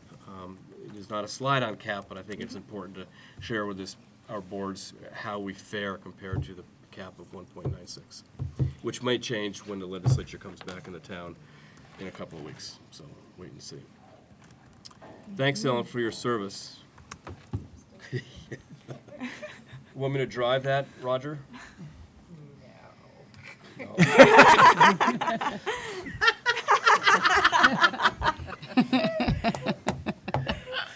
We're not laughing at you, Roger. It's the technology. Oh, gosh. I don't know what you have up there, Roger. I don't either. What is it, just slide behind it? No, that's your Didn't we presentation. have 2 policies tonight, Mark? He's got another, the update on EWSD vertical. Want to go to that? There it is. Try it. Yeah, There it okay, is. so There we that's what go. it's not. Didn't come through though. That's one the- that's all blank, Yeah. so that we're giving up on. Right, you see right next to And it, you I had don't know another why one. this isn't, Didn't you have another one right next to the, There it is, Roger. There it is. I don't know why you're Oh. You're getting in that intro, big, Roger. Space. space. Just expand that window. Right here, click. Right Yeah. there. There we go. Oh, good. Okay. How about, if you go to the next tab, is the first slide Then come it'll up? be- He uses Yeah. Excel. Ah, There you go. well, right? then he can Right. double check his math at the same Yeah, time. he's an efficient man. Have fun. Bye. It's not a slide though, so it's Come a back to tab. budget. See, now when you back go to to. budget on the Never mind, bottom. that would be catty, I What? was. He clicked on budget on the bottom last time. Yep, the tab. Are you There ready you for go. me to do that or? I'm no? ready. Yeah. This will be Hey, good. come on over. Is the board ready for me yet? We We are We are so so ready ready. for you. Jesus. What took us so long, right? For goodness Waiting a sake. bit. About time we got ready. So the reason for what seems to be a little bit of disorganization is not disorganization. It was the late data that came in, and you diligently were working at your office up until 7 p.m. Seriously. So this is a snapshot on revenue. You know, again, as I said, the foreshadowing earlier was not a little bit scary, but we're really encouraged by what we got today. And so Roger will walk through some slides that are familiar to most of you. As a precursor to the second round of the budget, which will come in on January 11th. Or when Kim comes back. I'm sorry, no. Just Not wanted to the share. table, but from your trip to Florida. Oh, yes. Okay.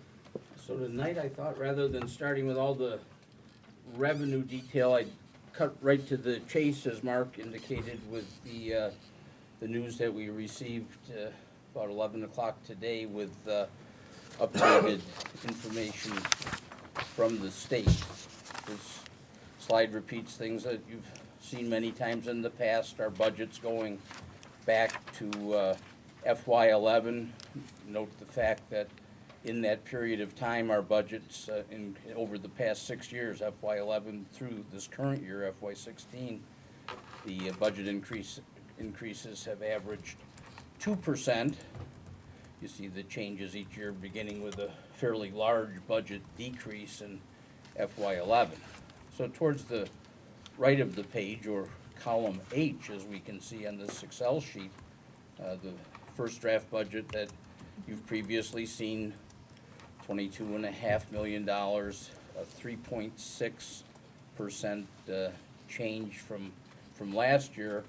In the gold cell there, I've introduced a new term that I was quizzed on a little bit earlier today, budget at full limit. What I mean by that is full limit, if our budget was to go to the maximum amount of spending per equalized pupil that the state would allow us, our budget would be 23 million, and that would be a 5.8% And still increase. stay out of trouble. But we would still stay out of trouble. It would be just below the range where we would be penalized and double taxed for. So for per clarity, I pupil. want to make sure that full limit didn't mean full tilt. No. That's all. Oh, That was- yes, Right. So, no, but again, utilizing the state's cap for our district, remember those caps are district-specific, that cap times our latest equalized pupil count, which was frozen today, that would be, that we could add about $479,000 to the first draft budget that you've already seen. Now, that is a much larger increase than, or a much bigger range than we previously thought. If you go to the next slide on equalized pupils, please. Here? Yes. Can't see Yep, they're, Mark's okay. head's in the way. Yeah. click on Mark's head. There we go. Sorry. I can't just click the slide. Yeah. Certainly, the board has been well aware for years that equalized pupils, the number of equalized pupils plays a big role in the calculation of tax rates and other considerations. We've shown the equalized pupils going back for my entire time here in the district for FY16 in column J, we have 1,213 students, grades K through 8. That's the number that's really critical in the calculation of our K-8 budget in this last presentation of a K-8 budget. Previously, as released by the state on December 6th, that our FY17 K-8 count was going from 1,213 students to 1,217.4. And then again, as I said, late this morning, revised information came in that indicates a far larger number, so 1,246.6 equalized students. Remember, equalized like say, for example, pre-K kids count as a 0.46 of a student, and there's weightings for other I think the considerations. backstory, Roger, which we've talked about since the advent of Act 62, now Act 166, is increasing our preschool expense is going to be offset in terms of neutralizing tax rates because it's increased. That number 33 is because we brought more pre-K into the system. So doing better stuff for kids at a cost that's reasonable for the community. For this current year, we estimated a certain number of pre-K students for our district, and of course that's compared to our, and that factored into last year's tax rate calculation. Now they're truing up because, and our number is higher than our estimate. But again, on December 6th, we had no way of knowing that there were a couple glitches, if you will, in how the state was totaling that data. So I knew ours was going to go up a little bit, and it did. So I didn't necessarily see a problem with that number. So there was just a slight change from FY16 to 17 in the 9 through 12 number of equalized pupils. Of course, that affects the town's calculation of the high school tax rate. As a new feature late today, I've, in the green bar, shown the total of pre-K to 12 for those numbers, so you can see it district-wide, and of course that calculation will become more important as we go forward in our merger.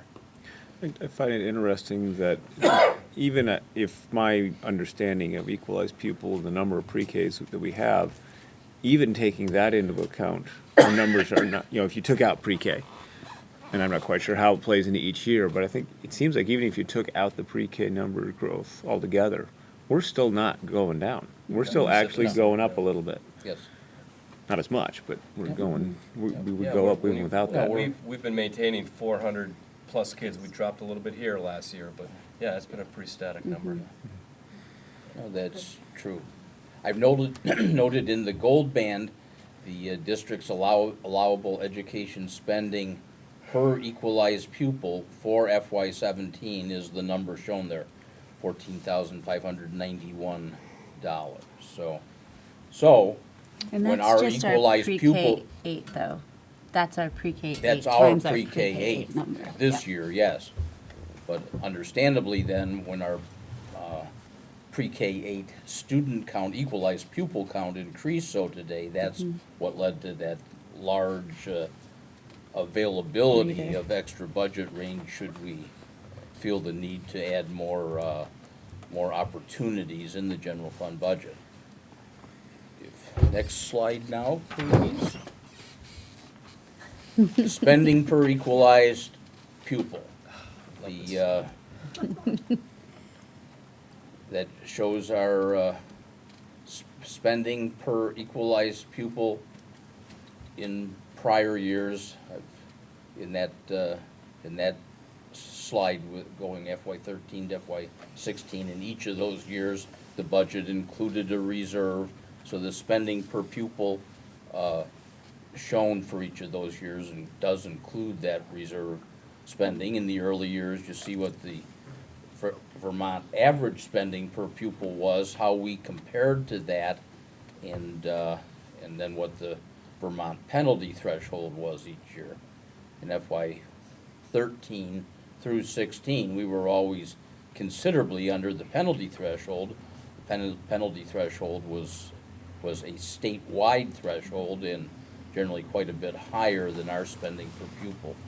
I'd point out for those of you that have a very good memory, those numbers might seem a little different. I know in the past, as we looked at those numbers, in that same period of time, we saw our spending per pupil being a little bit below the state average in each year. The reason for the difference is the state in one calculation allows you to deduct an amount per pupil for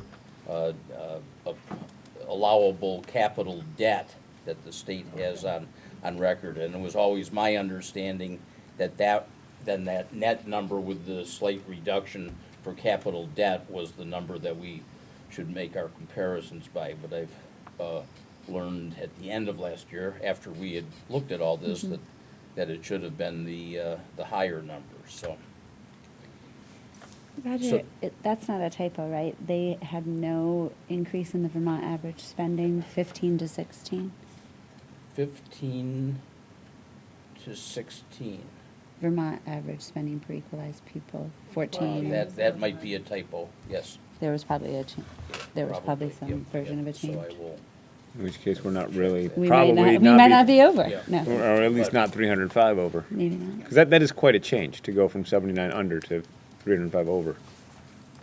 And it's a pretty big, that would be almost unheard of, that the average in the state would stay the same. Right, that's a pretty spectacular and- coincidence. But yeah, let me look into that. Again, this evening, you folks have passed the test that I cleverly we are put still paying into- attention. into my carefully vetted work. Looking now at the first draft budget and then the budget at full limit, you'll see that our spending per pupil, $14,206.90, is below the number shown in gold at the bottom of that column, $14,591. Remember, that's Essex Town's allowable spending per pupil before any penalties. It's no longer a statewide average. You'll also notice how much lower that number is to the number, the statewide average penalty threshold the year before, and that has been the state's goal, to lower that threshold and encourage Correct me, economies where. am I correct in saying the 14,591 is 14,312, I'm sorry, 14,314 times, well, you're adding in 1.96? Yes. Okay. Yes. Yep. So, yes, and that difference, and I'll have that on the final version, I added it over here while I was working on the computer, but for some reason it isn't now showing either. The difference, our allowable increase per pupil for FY17 is $277.14, so you might wish to note that on your copy. So again, in other words, it's the 14,314, the first gold number, adding in our allowable percentage increase of 1.96%, that is $277.14. That results then in our allowable, without any penalty, of $14,591.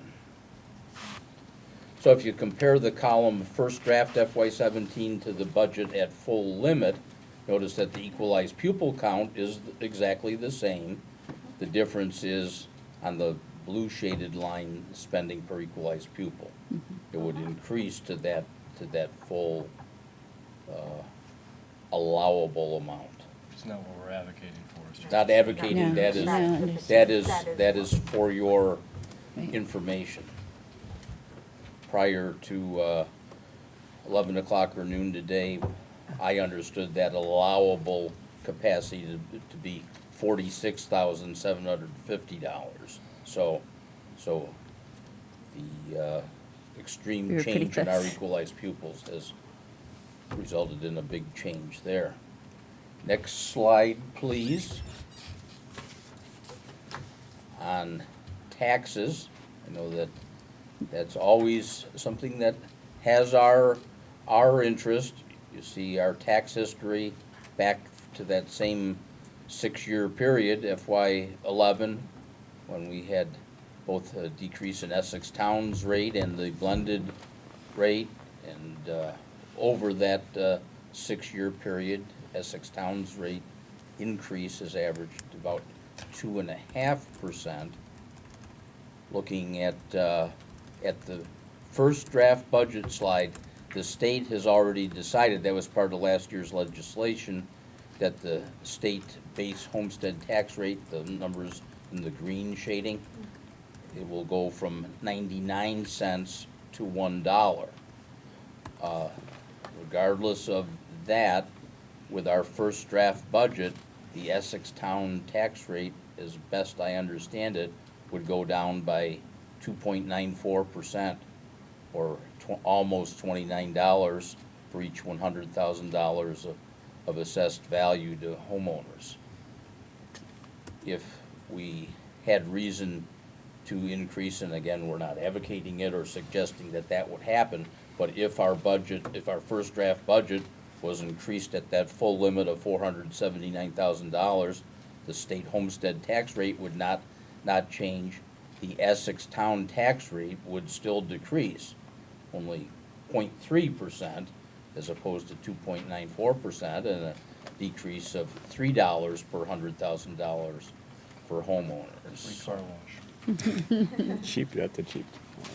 So we don't have information yet on the high school taxes, but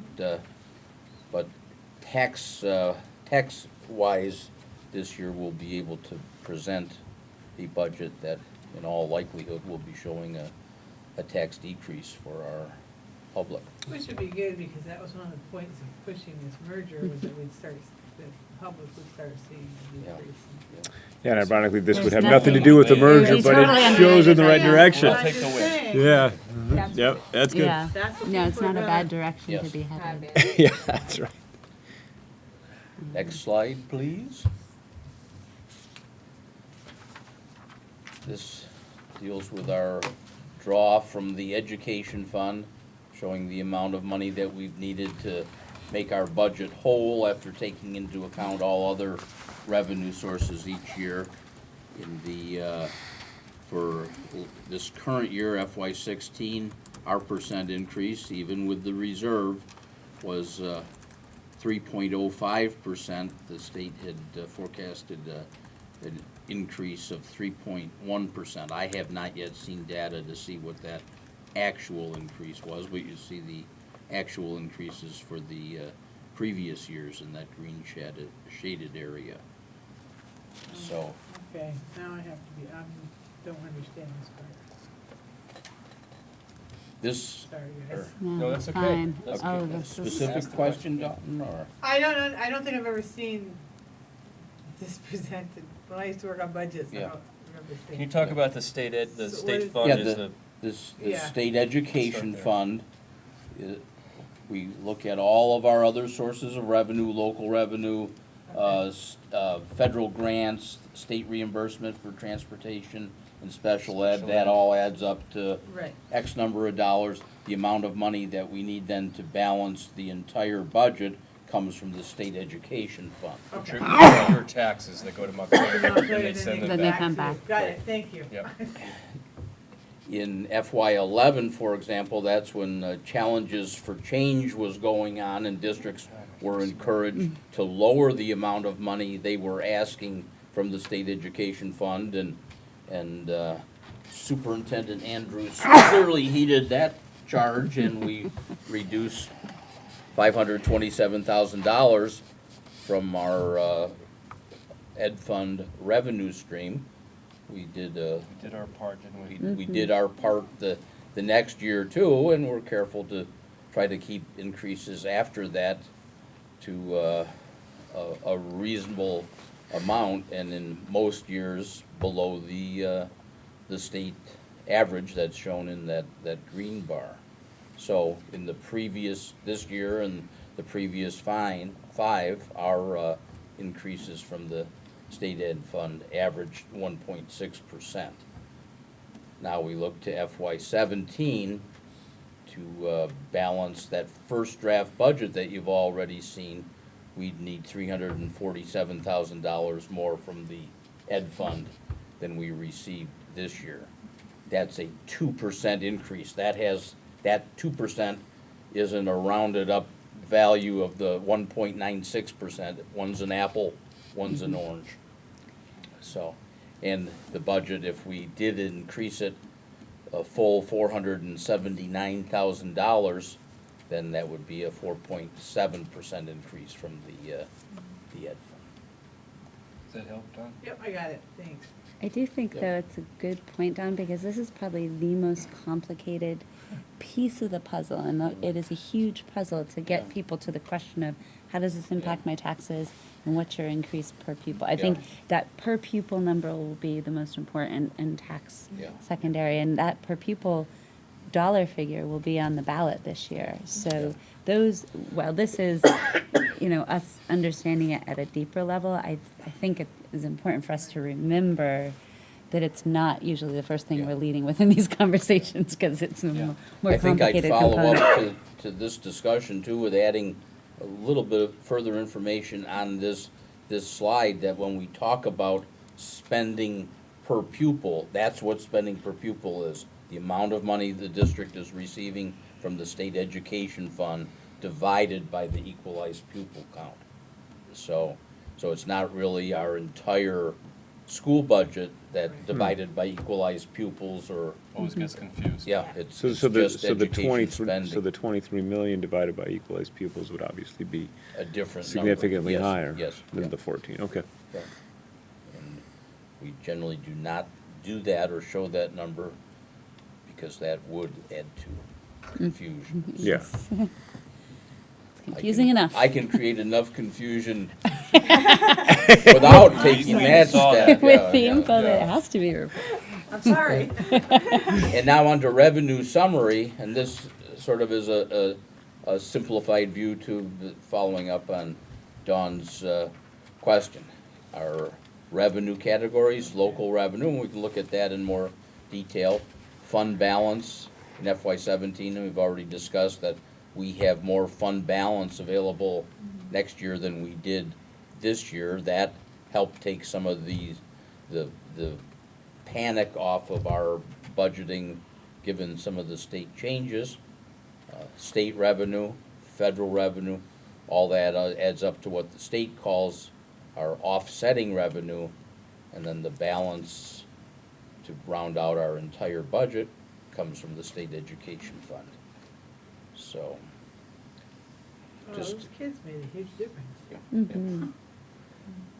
the two colored bars at the bottom, again, our funding increase from the state with the first draft budget would be about 2%.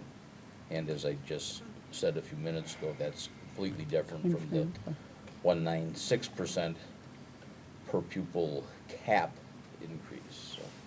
If I were a taxpayer, I mean, that trending down of 4.6 down to 2% is just, that's nice data, you know? Mhm.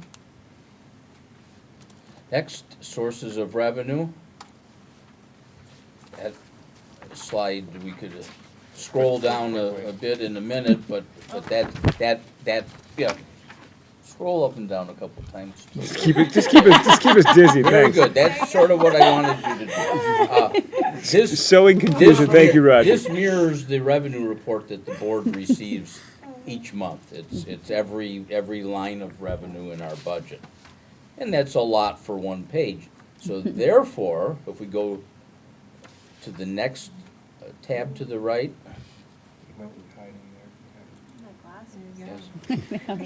local revenue. There's our local revenue, and we discussed some of those in earlier conversations, that interest earnings would be going down a bit. On line 10, if you can read the numbers in the little gray bar on the far left, interest income from debt. Remember I mentioned that to you, that we'll receive, we'll be paying less interest and actually receiving a credit on interest in the the coming year. The next new item also is the Hewlett-Packard repair reimbursement. Our tech staff has found that it's better, it's easier for them and better for the district and for computers to stay up and running, for them to repair them here. They can contact Hewlett-Packard, discuss what's likely the problem, and get repair parts. This is for machines under warranty, but then Hewlett-Packard pays, they reimburse our time and effort. The alternative would be for our staff to box the computers up, send them away to Hewlett-Packard, and in a few months they'd come back and. I just would love to make a plug. Thanks for highlighting that with Mark Maitner and Devin Malinowski, who are the behind the doors guys. They're just phenomenal in terms of how they've grown in their positions, is how incredible asset they are to the functioning of our system. And these are fellows who have great commitment to the integration of technology, and they're right there at the help desk to be there to help teachers puzzle through things, but also to fix stuff. So what I've promised them, see, I love when I use that word, I do. You remember that? Yes. Yeah, but that we, very smartly and responsibly, show it as a revenue source, but we've also, I'm pretty clear that if something comes up that we need to help advance skills for kids to code or to move towards the STEM work, that there's a little bit of a resource to help augment, the general operating budget. And they just wanted to be assured that, we're working, we got our wrenches out, is that gonna help kids? And the answer is absolutely. Yeah. So they do great work. Definitely a win-win. Yeah. The only other really significant change there, E-rate Communications, that's the federal program that reimburses some of our data type expenses here in the district. That's going down. There's some changes to that program. Insurance reimbursements, $2,400 decrease. You might think of that as bad news that that's going down. The good news is most years we're getting hardly anything from insurance reimbursement because we're not filing claims. We haven't had problems or things haven't broken or whatever. So in trying to make our revenue budget as accurate as possible, They're not breaking, huh? we make adjustments each year. Okay. So that's pretty much for local revenue. Any questions? Is there something, there's going to be after-school Yeah. program. No, yeah, no, I just saw the note at the bottom. sorry. That's okay, no, that's okay. I did put in a plug for for our tech staff and their diligence in keeping our computers going without sending them out for repair on the miscellaneous revenue line there, a little further up, I think, what is it called? Like $4,000.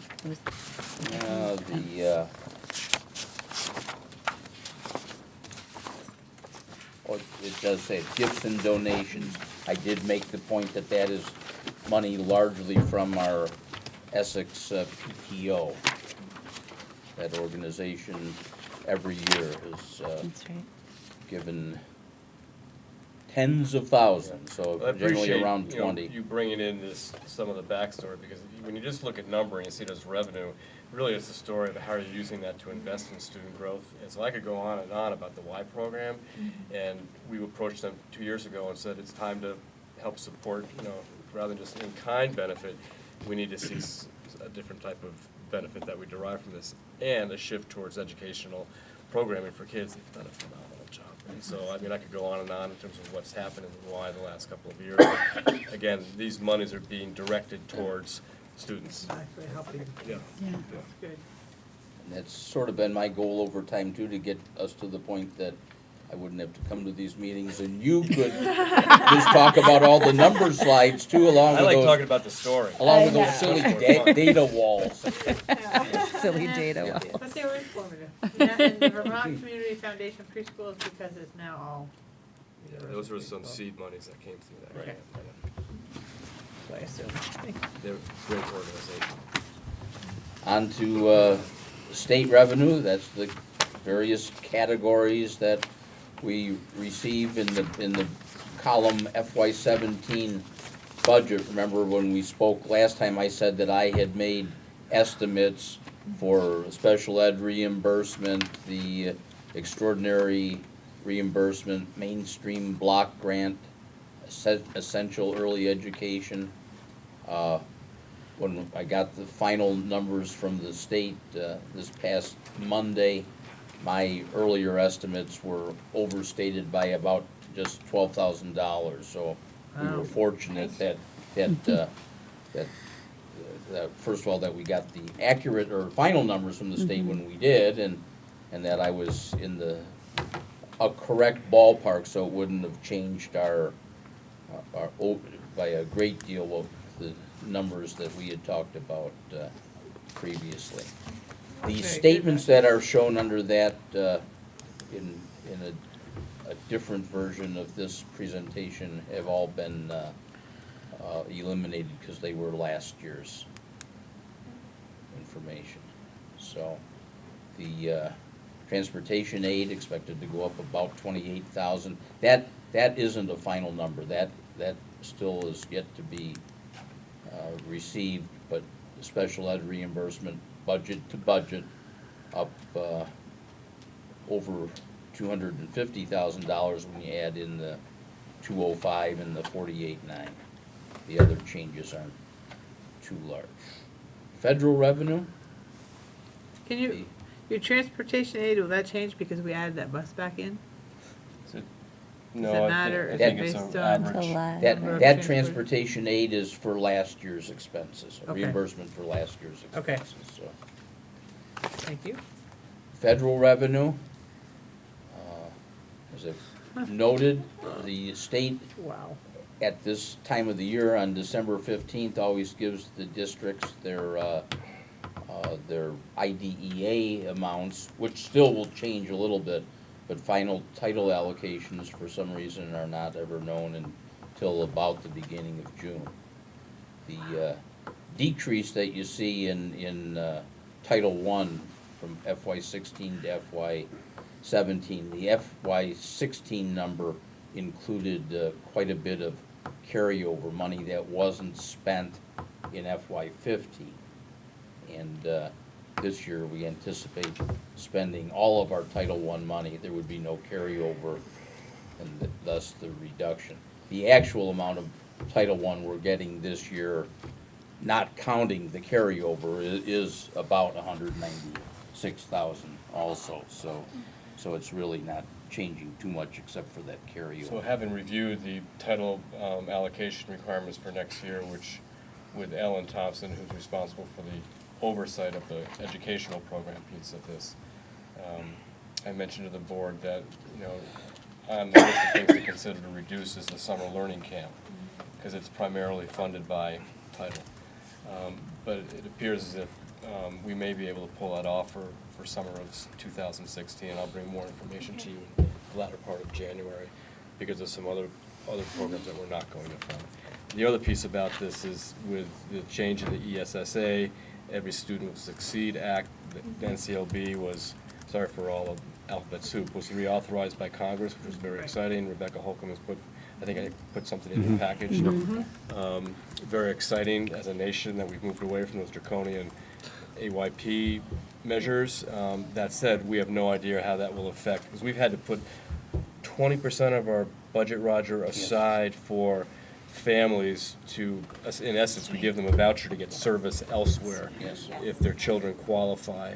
So that money theoretically will not be used because AYP theoretically goes away in terms of how we know it today. I'm not sure if that will affect FY17 allocation or not. We haven't heard from the AOE yet. But anyway, we really are committed to the summer program, and we hope that we can make that fly next summer. It's about $25,000. Seems like a relatively small amount of money for what could be a very valuable Well, you program. heard Peter talk today about that clandestine work. It's not clandestine, but who are these kindergartners anyway? And we know that the early interventions and then keeping those kids, in enriched literacy environments throughout the summer works, even though we don't have good longitudinal data yet because it's brand new. We know the effect that's having on early learning. So we want to keep that in place. And the next slide. That's our conclusion. That's a great slide, it sort of pops. Oh, So no, thanks. we're not gonna talk about that one. So thanks, Roger. So we need to go back just to find that one. That if was it's the a teaser misprint. for next time. Yeah, the FY '16. Yeah. Conclusion. It wasn't- Yeah, you've done well. When we put this up on the website, Roger will make that adjustment for tomorrow. Yep, that's it. That was the only one. That was very good. Thank you for explaining. I appreciate that. My pleasure. So reason to be hopeful. Yeah. Yes, that's definitely Looks breathing better room. than it did, that's for sure. So Definitely we're in a different position than many districts that, first of all, might not have had such a positive change in fund balance, and secondly, many districts who don't have such a change in equalized pupils. So not for discussion tonight, but something we want to bring back on January 11th in preparation for the final draft budget to be voted on, is that knowing we have more room to play now. I left this meeting on December 7th. I came into the meeting on the 7th not feeling really good about recommending that we reduce by 1 FTE, 1 full-time equivalent kindergarten, and looking at the numbers again last Friday with Peter and Kim Charbonneau, who's the registrar. We're right on the edge. And I think 18 is too many. Your guidelines suggest that 16 is optimum, so one recommendation that I'm strongly considering is bringing back an FTE for the kindergarten classroom to keep 8. The reason that's important now is because we've been in talking with Head Start and with the Y. We also want to increase preschool in the school, and really the amount of real estate is limited in terms of available spaces. So it all sort of goes together. So I look forward to having more of that discussion in January. The other position, which I'll just briefly touch on, and Kevin didn't get into anything substantively tonight, but we will bring him back with a team of educators and administrators he's been working with to think about what does algebra look like at the middle level. I'm quite certain that that can't be pulled off any differently than what we've been doing up to this point, save we don't have a seminar. But we all know that we have current 7th graders in the program that parents are wondering, like, what does their 8th grade year look like? And so I think there has to be a year transition plan to be able to teach those kids who are algebra ready in their 8th grade year. So if it were to happen, algebra probably, in the high school, is a huge player in this in terms of what does their math program look like. All that said, we may need to, I talked about this with Kevin today, fund a part-time algebra position at the middle school.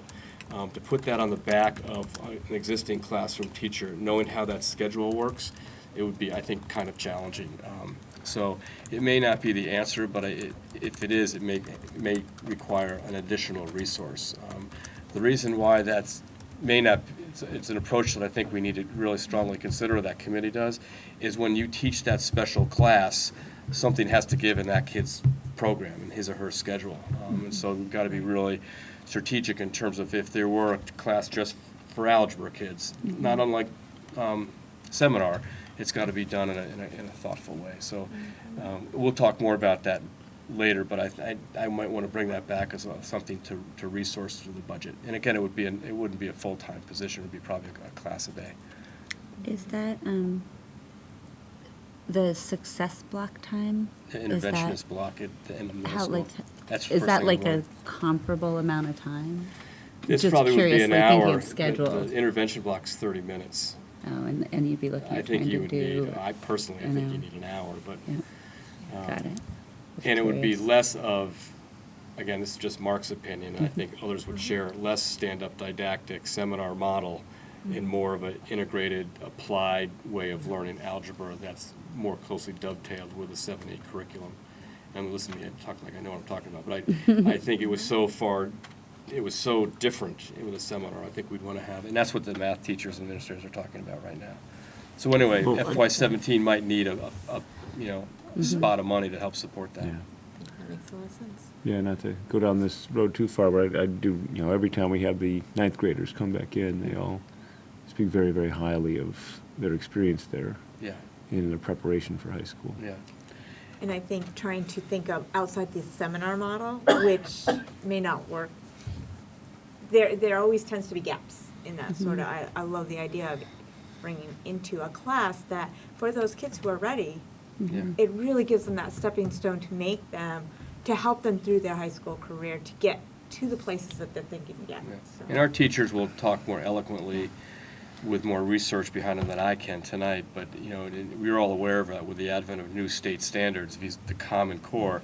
You're missing chunks of the 7th and 8th curriculum if you teach if you have just a standalone algebra class. And so the teachers are really committed to making sure they've got greater depth in some of those deeper, those deeper conceptual knowledge before you go into teaching algebra. So that's what that group is talking about. They're not ready to come out with a plan. My challenge to Kevin, and I would hope to the other administrators, that when you have your first engagement night, you can't just say, and we're thinking about these plans. I mean, I think you have to have something a little bit more, concrete around what the good thinking is around that work in the future. And I just think next year it's not going to happen because we're not ready for that.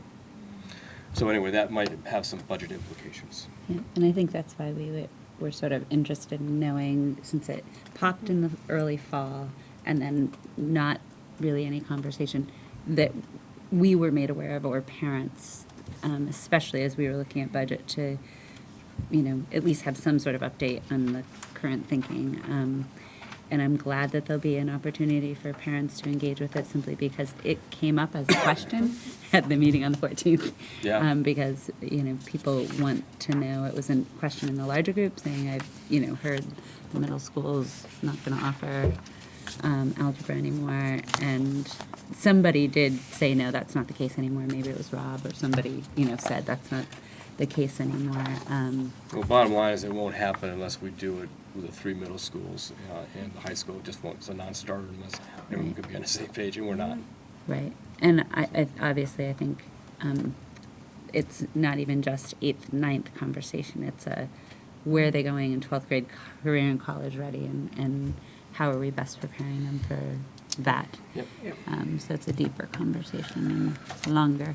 But that'll be good to have folks be able to engage around that. It's good to have a heads up around what support might be necessary in this budget to make sure, because a 7th grade parent came up to me after that meeting, reassured that we're not dropping, from whomever had responded, that it's not being dropped at the middle school, but concerned because the most recent model was teaching it 7th and 8th graders, like for 2 years they were teaching that algebra curriculum. I think current 8th graders were getting some acceleration in 7th grade. So current 7th grade parents are saying, wait a minute, like, how's this going to happen next year? So just even having some idea that there'll be a supplemental class or something that's being provided for in the budget will help people know that, just like before, it's more of an 8th grade experience than it is 7th and 8th. So And again, we can't take time tonight, but that has to happen now. Yeah. I mean, the way we structure math today from January to June of 2000 has to change, because if the supposition is you have to have something in transition for next school year, which might be a separate class, you've got to look at your instruction and your content now. You can't wait till next September. So that's the conversation that makes teachers are having. sense. Thanks, Roger. Yeah, thank you, Thank you Roger. very much. Any other Thank you, questions Rita. for Quickly, the too. experts? Yes. Try not to trip again. Thank you. Take care of your cold. Thank you. I shall. All of you guys better be washing your hands in that office. Hence the sanitizer at Peter's data wall. Strip down and soak yourself in germs all over the place. No. That's more procedure than we need to know about. I know. So I'm going to have Mark update us on the merger plan, because I have heard very little, but I think you guys may have been doing a little bit more chatting about it. The new board, I think, the only thing I know from you, and the new board, I think, is probably waiting to know what our next Have you been sworn steps are. in?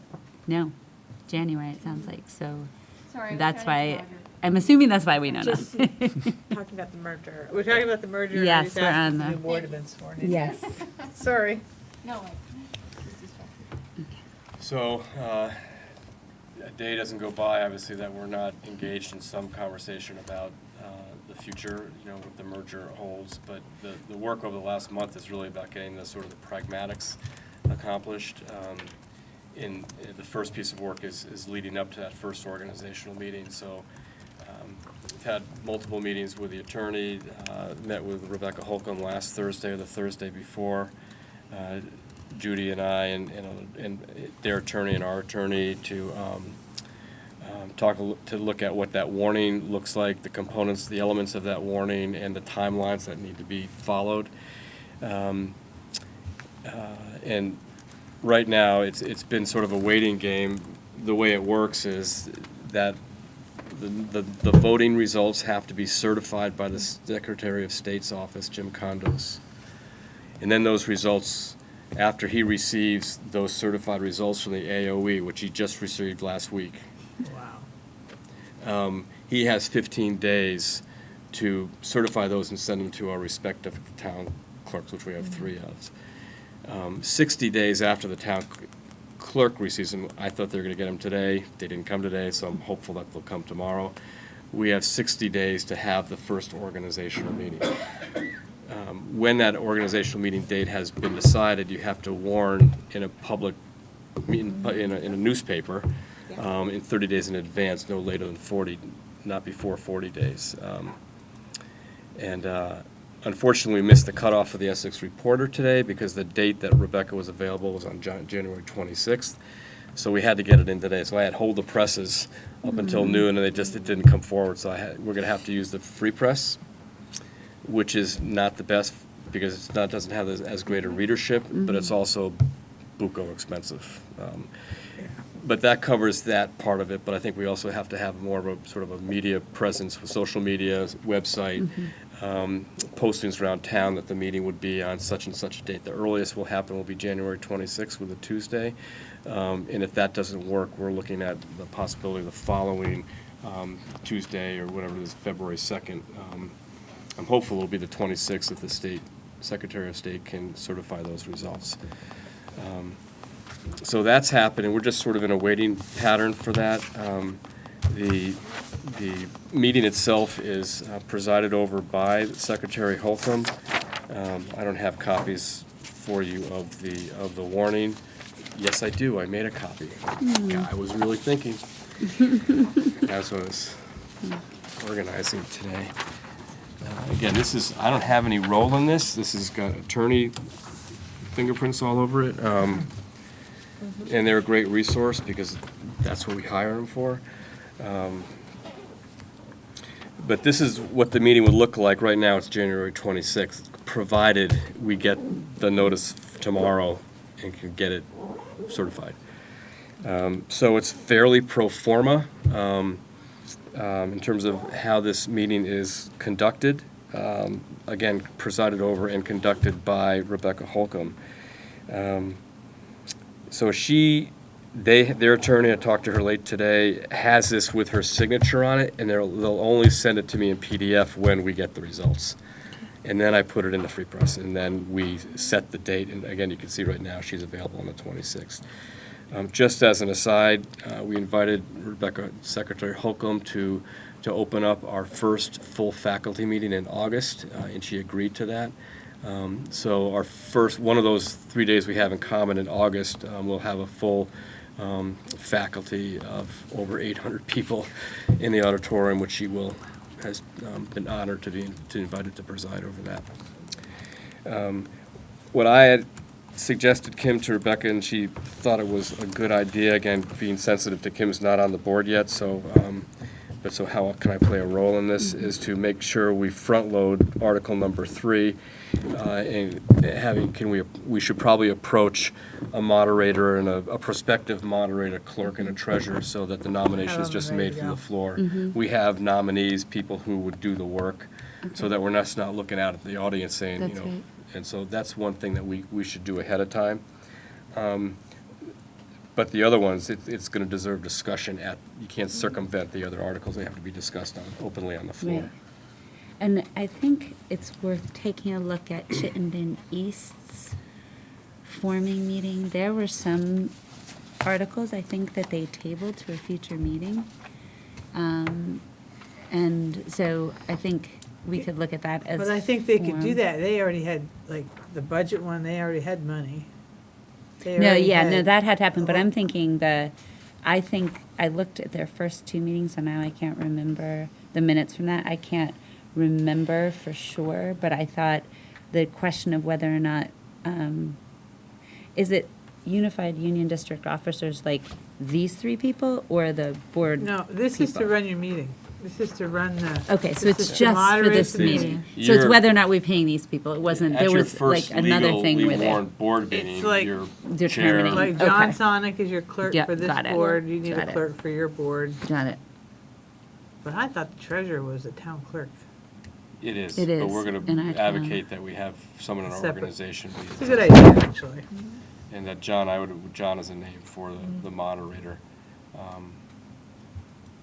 The clerk And the- is someone simply, it's not simple, but presides over, sort of like the quasi-civil Yep. Board of Yeah. Civil Authority, certifies results, they're there. It's not the town. Doesn't John That's John what I do did. both John of does those both. for us? John does do both that, for but- With us. my assistant, yeah. Yes. But it isn't, I it know. isn't Yeah. because I it's know. always been done, but this would be the real McCoy Right, and it's a single person to do that for the unified for all three towns. town.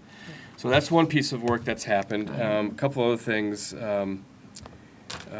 I sent out tonight at 6 o'clock. I'll send a copy to you, Dawn, and Kim, because it went out to parents on a MailChimp. It was just a sort of a newsy, here are some things going on, close of the year, happy holidays type of thing, but also mentioned very briefly a budget piece that they can find online, some of the work that the board's been engaged in, and also a very brief update on the merger, which essentially didn't get into any of this detail, but that we're hard at work starting to draft some plans around what it might look like. But just to let parents know Yeah. that conversations are happening, but there's really nothing to offer up at this time. I've done a fair amount of networking with colleagues around the state and in some cases New England, talking about the formation of a transition team. There's no doubt in my mind that the work is going to require outside consultation and facilitation. Number one is Judy and I are leading districts, and to be able to be undivided in our thinking and work is difficult when you're a superintendent. That, and I don't have possession, I'll practice my humility tonight. I don't have the expertise in a number of areas to be able to inform the board in certain parts of program design. And so I think we've got to have a transition team, and Judy would agree with that. So I've done some reaching out of different people who I think would be worthy of consideration. I won't mention a couple of names because it wouldn't be right of me to do that, but suffice it to say that I've found some pretty good talent out there and put out there, would they be interested in supporting a new board coming in some of the program design work in that document, which I never provided you access to because I couldn't make it work. But in the area of board development, board governance, in the area of fiscal fiduciary responsibilities, in the area of integration of technology as it cuts across all platforms, student warehouses to human resources, and in legal services. Legal services, obviously, with contract negotiations, it's simple. We need an attorney to do that. But there's so many other moving parts that we need some help with. The one thing that I will share with you that I can mention the names is that Jeff Francis is the executive director of the Vermont Superintendent Association, and Nicole Mace, executive director of Vermont School Board Association, are meeting with Judy and I on Monday morning, the 4th. We reached out to them, and they're very interested in supporting us because we're new out of the gate, and because their service their organizations have, their mission is to serve their communities. They want to know what they can do to assist. They're very honest. It's us. Like, there's not a deep bench, but I think as we put together the template for change, they're very interested in being part of those early discussions. So that's very reassuring. The other group that I'm very excited about, I'll be meeting with them for half a day tomorrow, is an organization called Great Schools Partnership. If you Google Great Schools Partnership, they're out of Maine. They are New England-based. They support innovative practice across New England. They reached out to us through a contact that we have in Essex Junction who works for them as a part-time consultant. And they typically serve communities like Winooski and Burlington who have a higher diversity element, higher percentage of students, cultural differences, disabilities, insecure families, financially speaking, kids in poverty. And they reached out to us because it was just very intriguing to them what we were embarking on, having come off of 6 years of not good stuff in the state of Maine in terms of how they consolidated The Nellie May Foundation, which is a great philanthropic organization that supports innovative practice at the New England level, caught wind of us as well. So there's an option for a grant that we could get through a Great School Partnership. And what I'm really excited about is, although they tend to focus on strategies development, like personal learning plans and performance-based graduation requirements, what I really want to advance is this notion of how to work with a new school board on community engagement, and rethinking our policies around what are the ends of the new unified union. The people that are coming to see us tomorrow are both public relations communication experts. I'm so psyched. So they've got their work is around this very topic. So not that the strategies are important, but we can't talk strategy until we talk about what's the engagement process looks like. And even though we don't have that demographic thing going, they've done some nice work with Nellie May saying we at least want to go talk to these guys. So I'm going to hold out that they may be part, along with, I've only mentioned Jeff and Nicole, there are a couple of other players here. But I think that they would be an amazing addition to our transition team that helps, and resource. I think it's a board piece, because I think it's board work in terms of going forward around the outcomes of the new Unified Union School Board, or our communities think are important. And they're really smart people and committed people. So. And I think big meeting tomorrow. I had the opportunity to hear a little bit about this through Liz Subin, who's done work with Sue McCormick, and Sue McCormick is working with Nellie May. And so I think they've been made pretty aware and familiar with a lot of the engagement work that's been going on in the Junction and the town for the past couple of years. Heart and and I Soul. think that with Heart and Soul, and I think that helped to pique their interest. But I think what I heard and have learned, listening to these wise women, Liz and Sue, is engagement is entirely different than just delivering information and providing communication.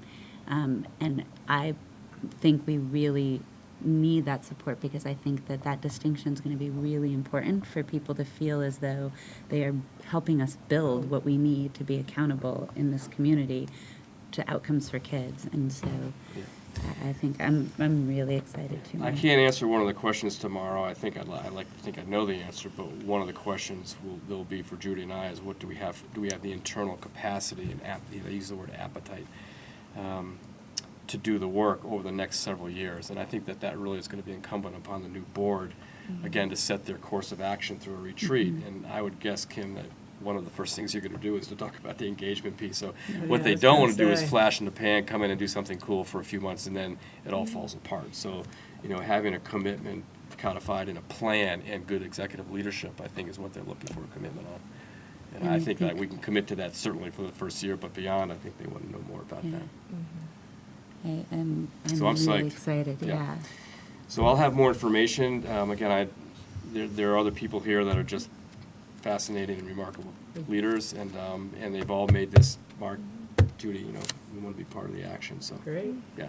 One of the things, Mark, that I would encourage, I think about, yes, we operate under different models of governance. I think they operate with good governance. It's just a different model of governance.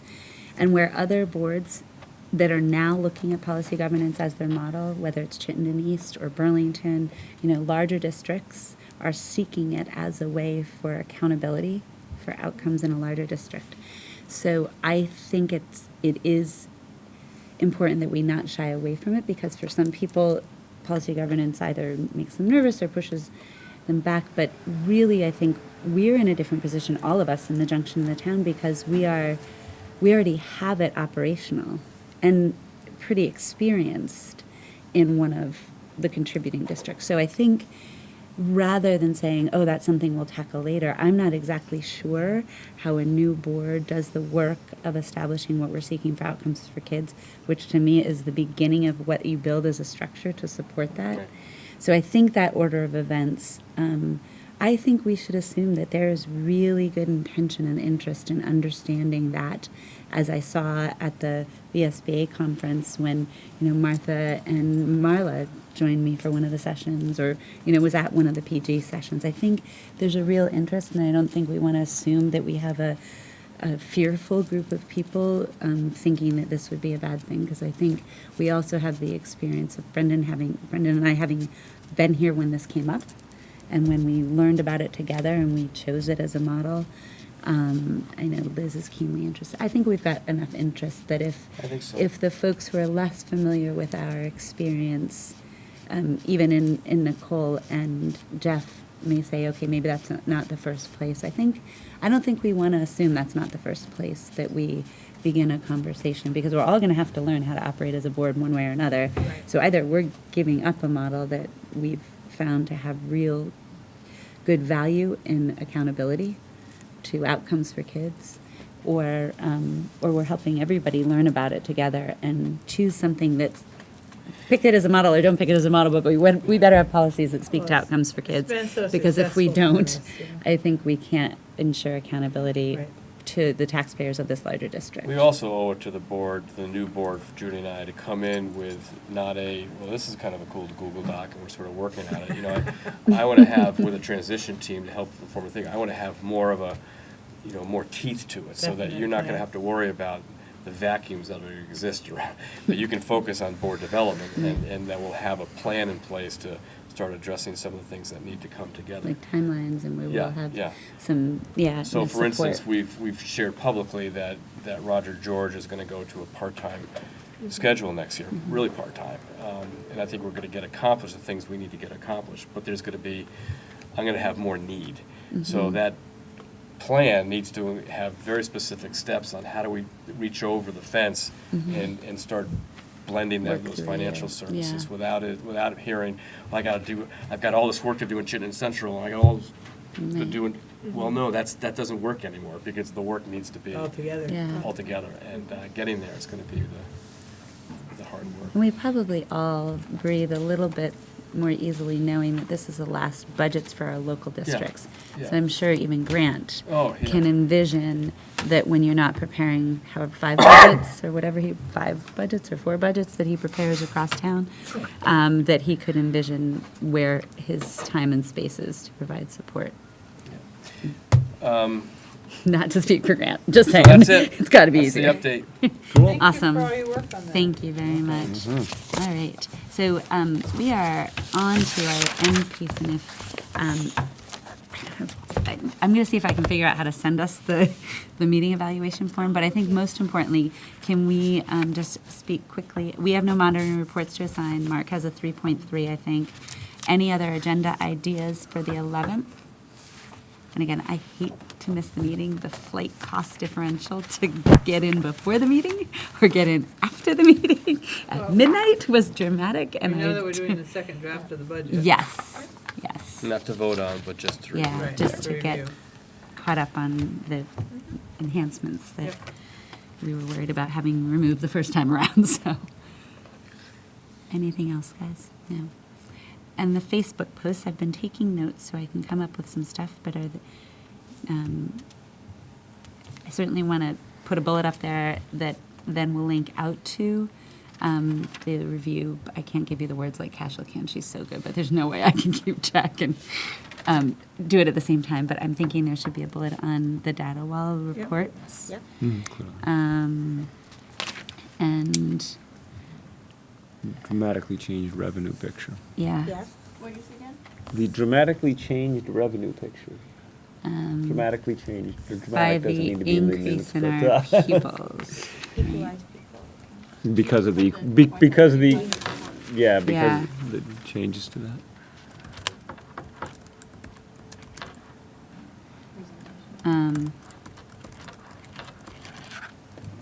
Do we need a bullet on, would we like a bullet? Succession plan? On the succession plan? And then, what we've tried to do in each of these is put the link to when it shows up on, Mark's putting this stuff up, so we can put a link to the budget presentation that Roger did. We could put a link to Mark's succession plan, and a link to the presentation. That'll be up there as well, won't it, Mark, the presentation from the data walls? So, if we wanted to have those be the 3 content bullets. Sounds good. That And sounds I'll good. find some language for it, and I might run it by one of you guys to make sure I captured it. and then we'll link to it. I think Yep. anything else on the merger update is probably premature. It's not any different than what you would have sent, and we don't have a ton of teeth in it just yet. So if that sounds good to you guys, that's what I'm going to go with. I think it's perfect. I'll probably not necessarily touch on the things you're going to add back because you won't have gotten to that. That presentation will happen the 11th. So this notion of K-teacher and the algebra program, that is not necessarily for highlight in this one. That seems pretty preliminary. That's preliminary, and you'll Yeah. get, that'll happen next I month. think, More yeah, the the- revenue Yep. piece is really Yeah. the discussion. Because that was really concrete and That- significant. Yes, exactly. That was awesome. Okay. All right, guys, thank you very, very much. We are Thank late, you. but this is always one of those full meetings that we're fortunate to have the expertise of all those folks. So thank you guys for bearing So with you want us. the motion now? Motion now I would be make the great. motion, we adjourn. Thank you.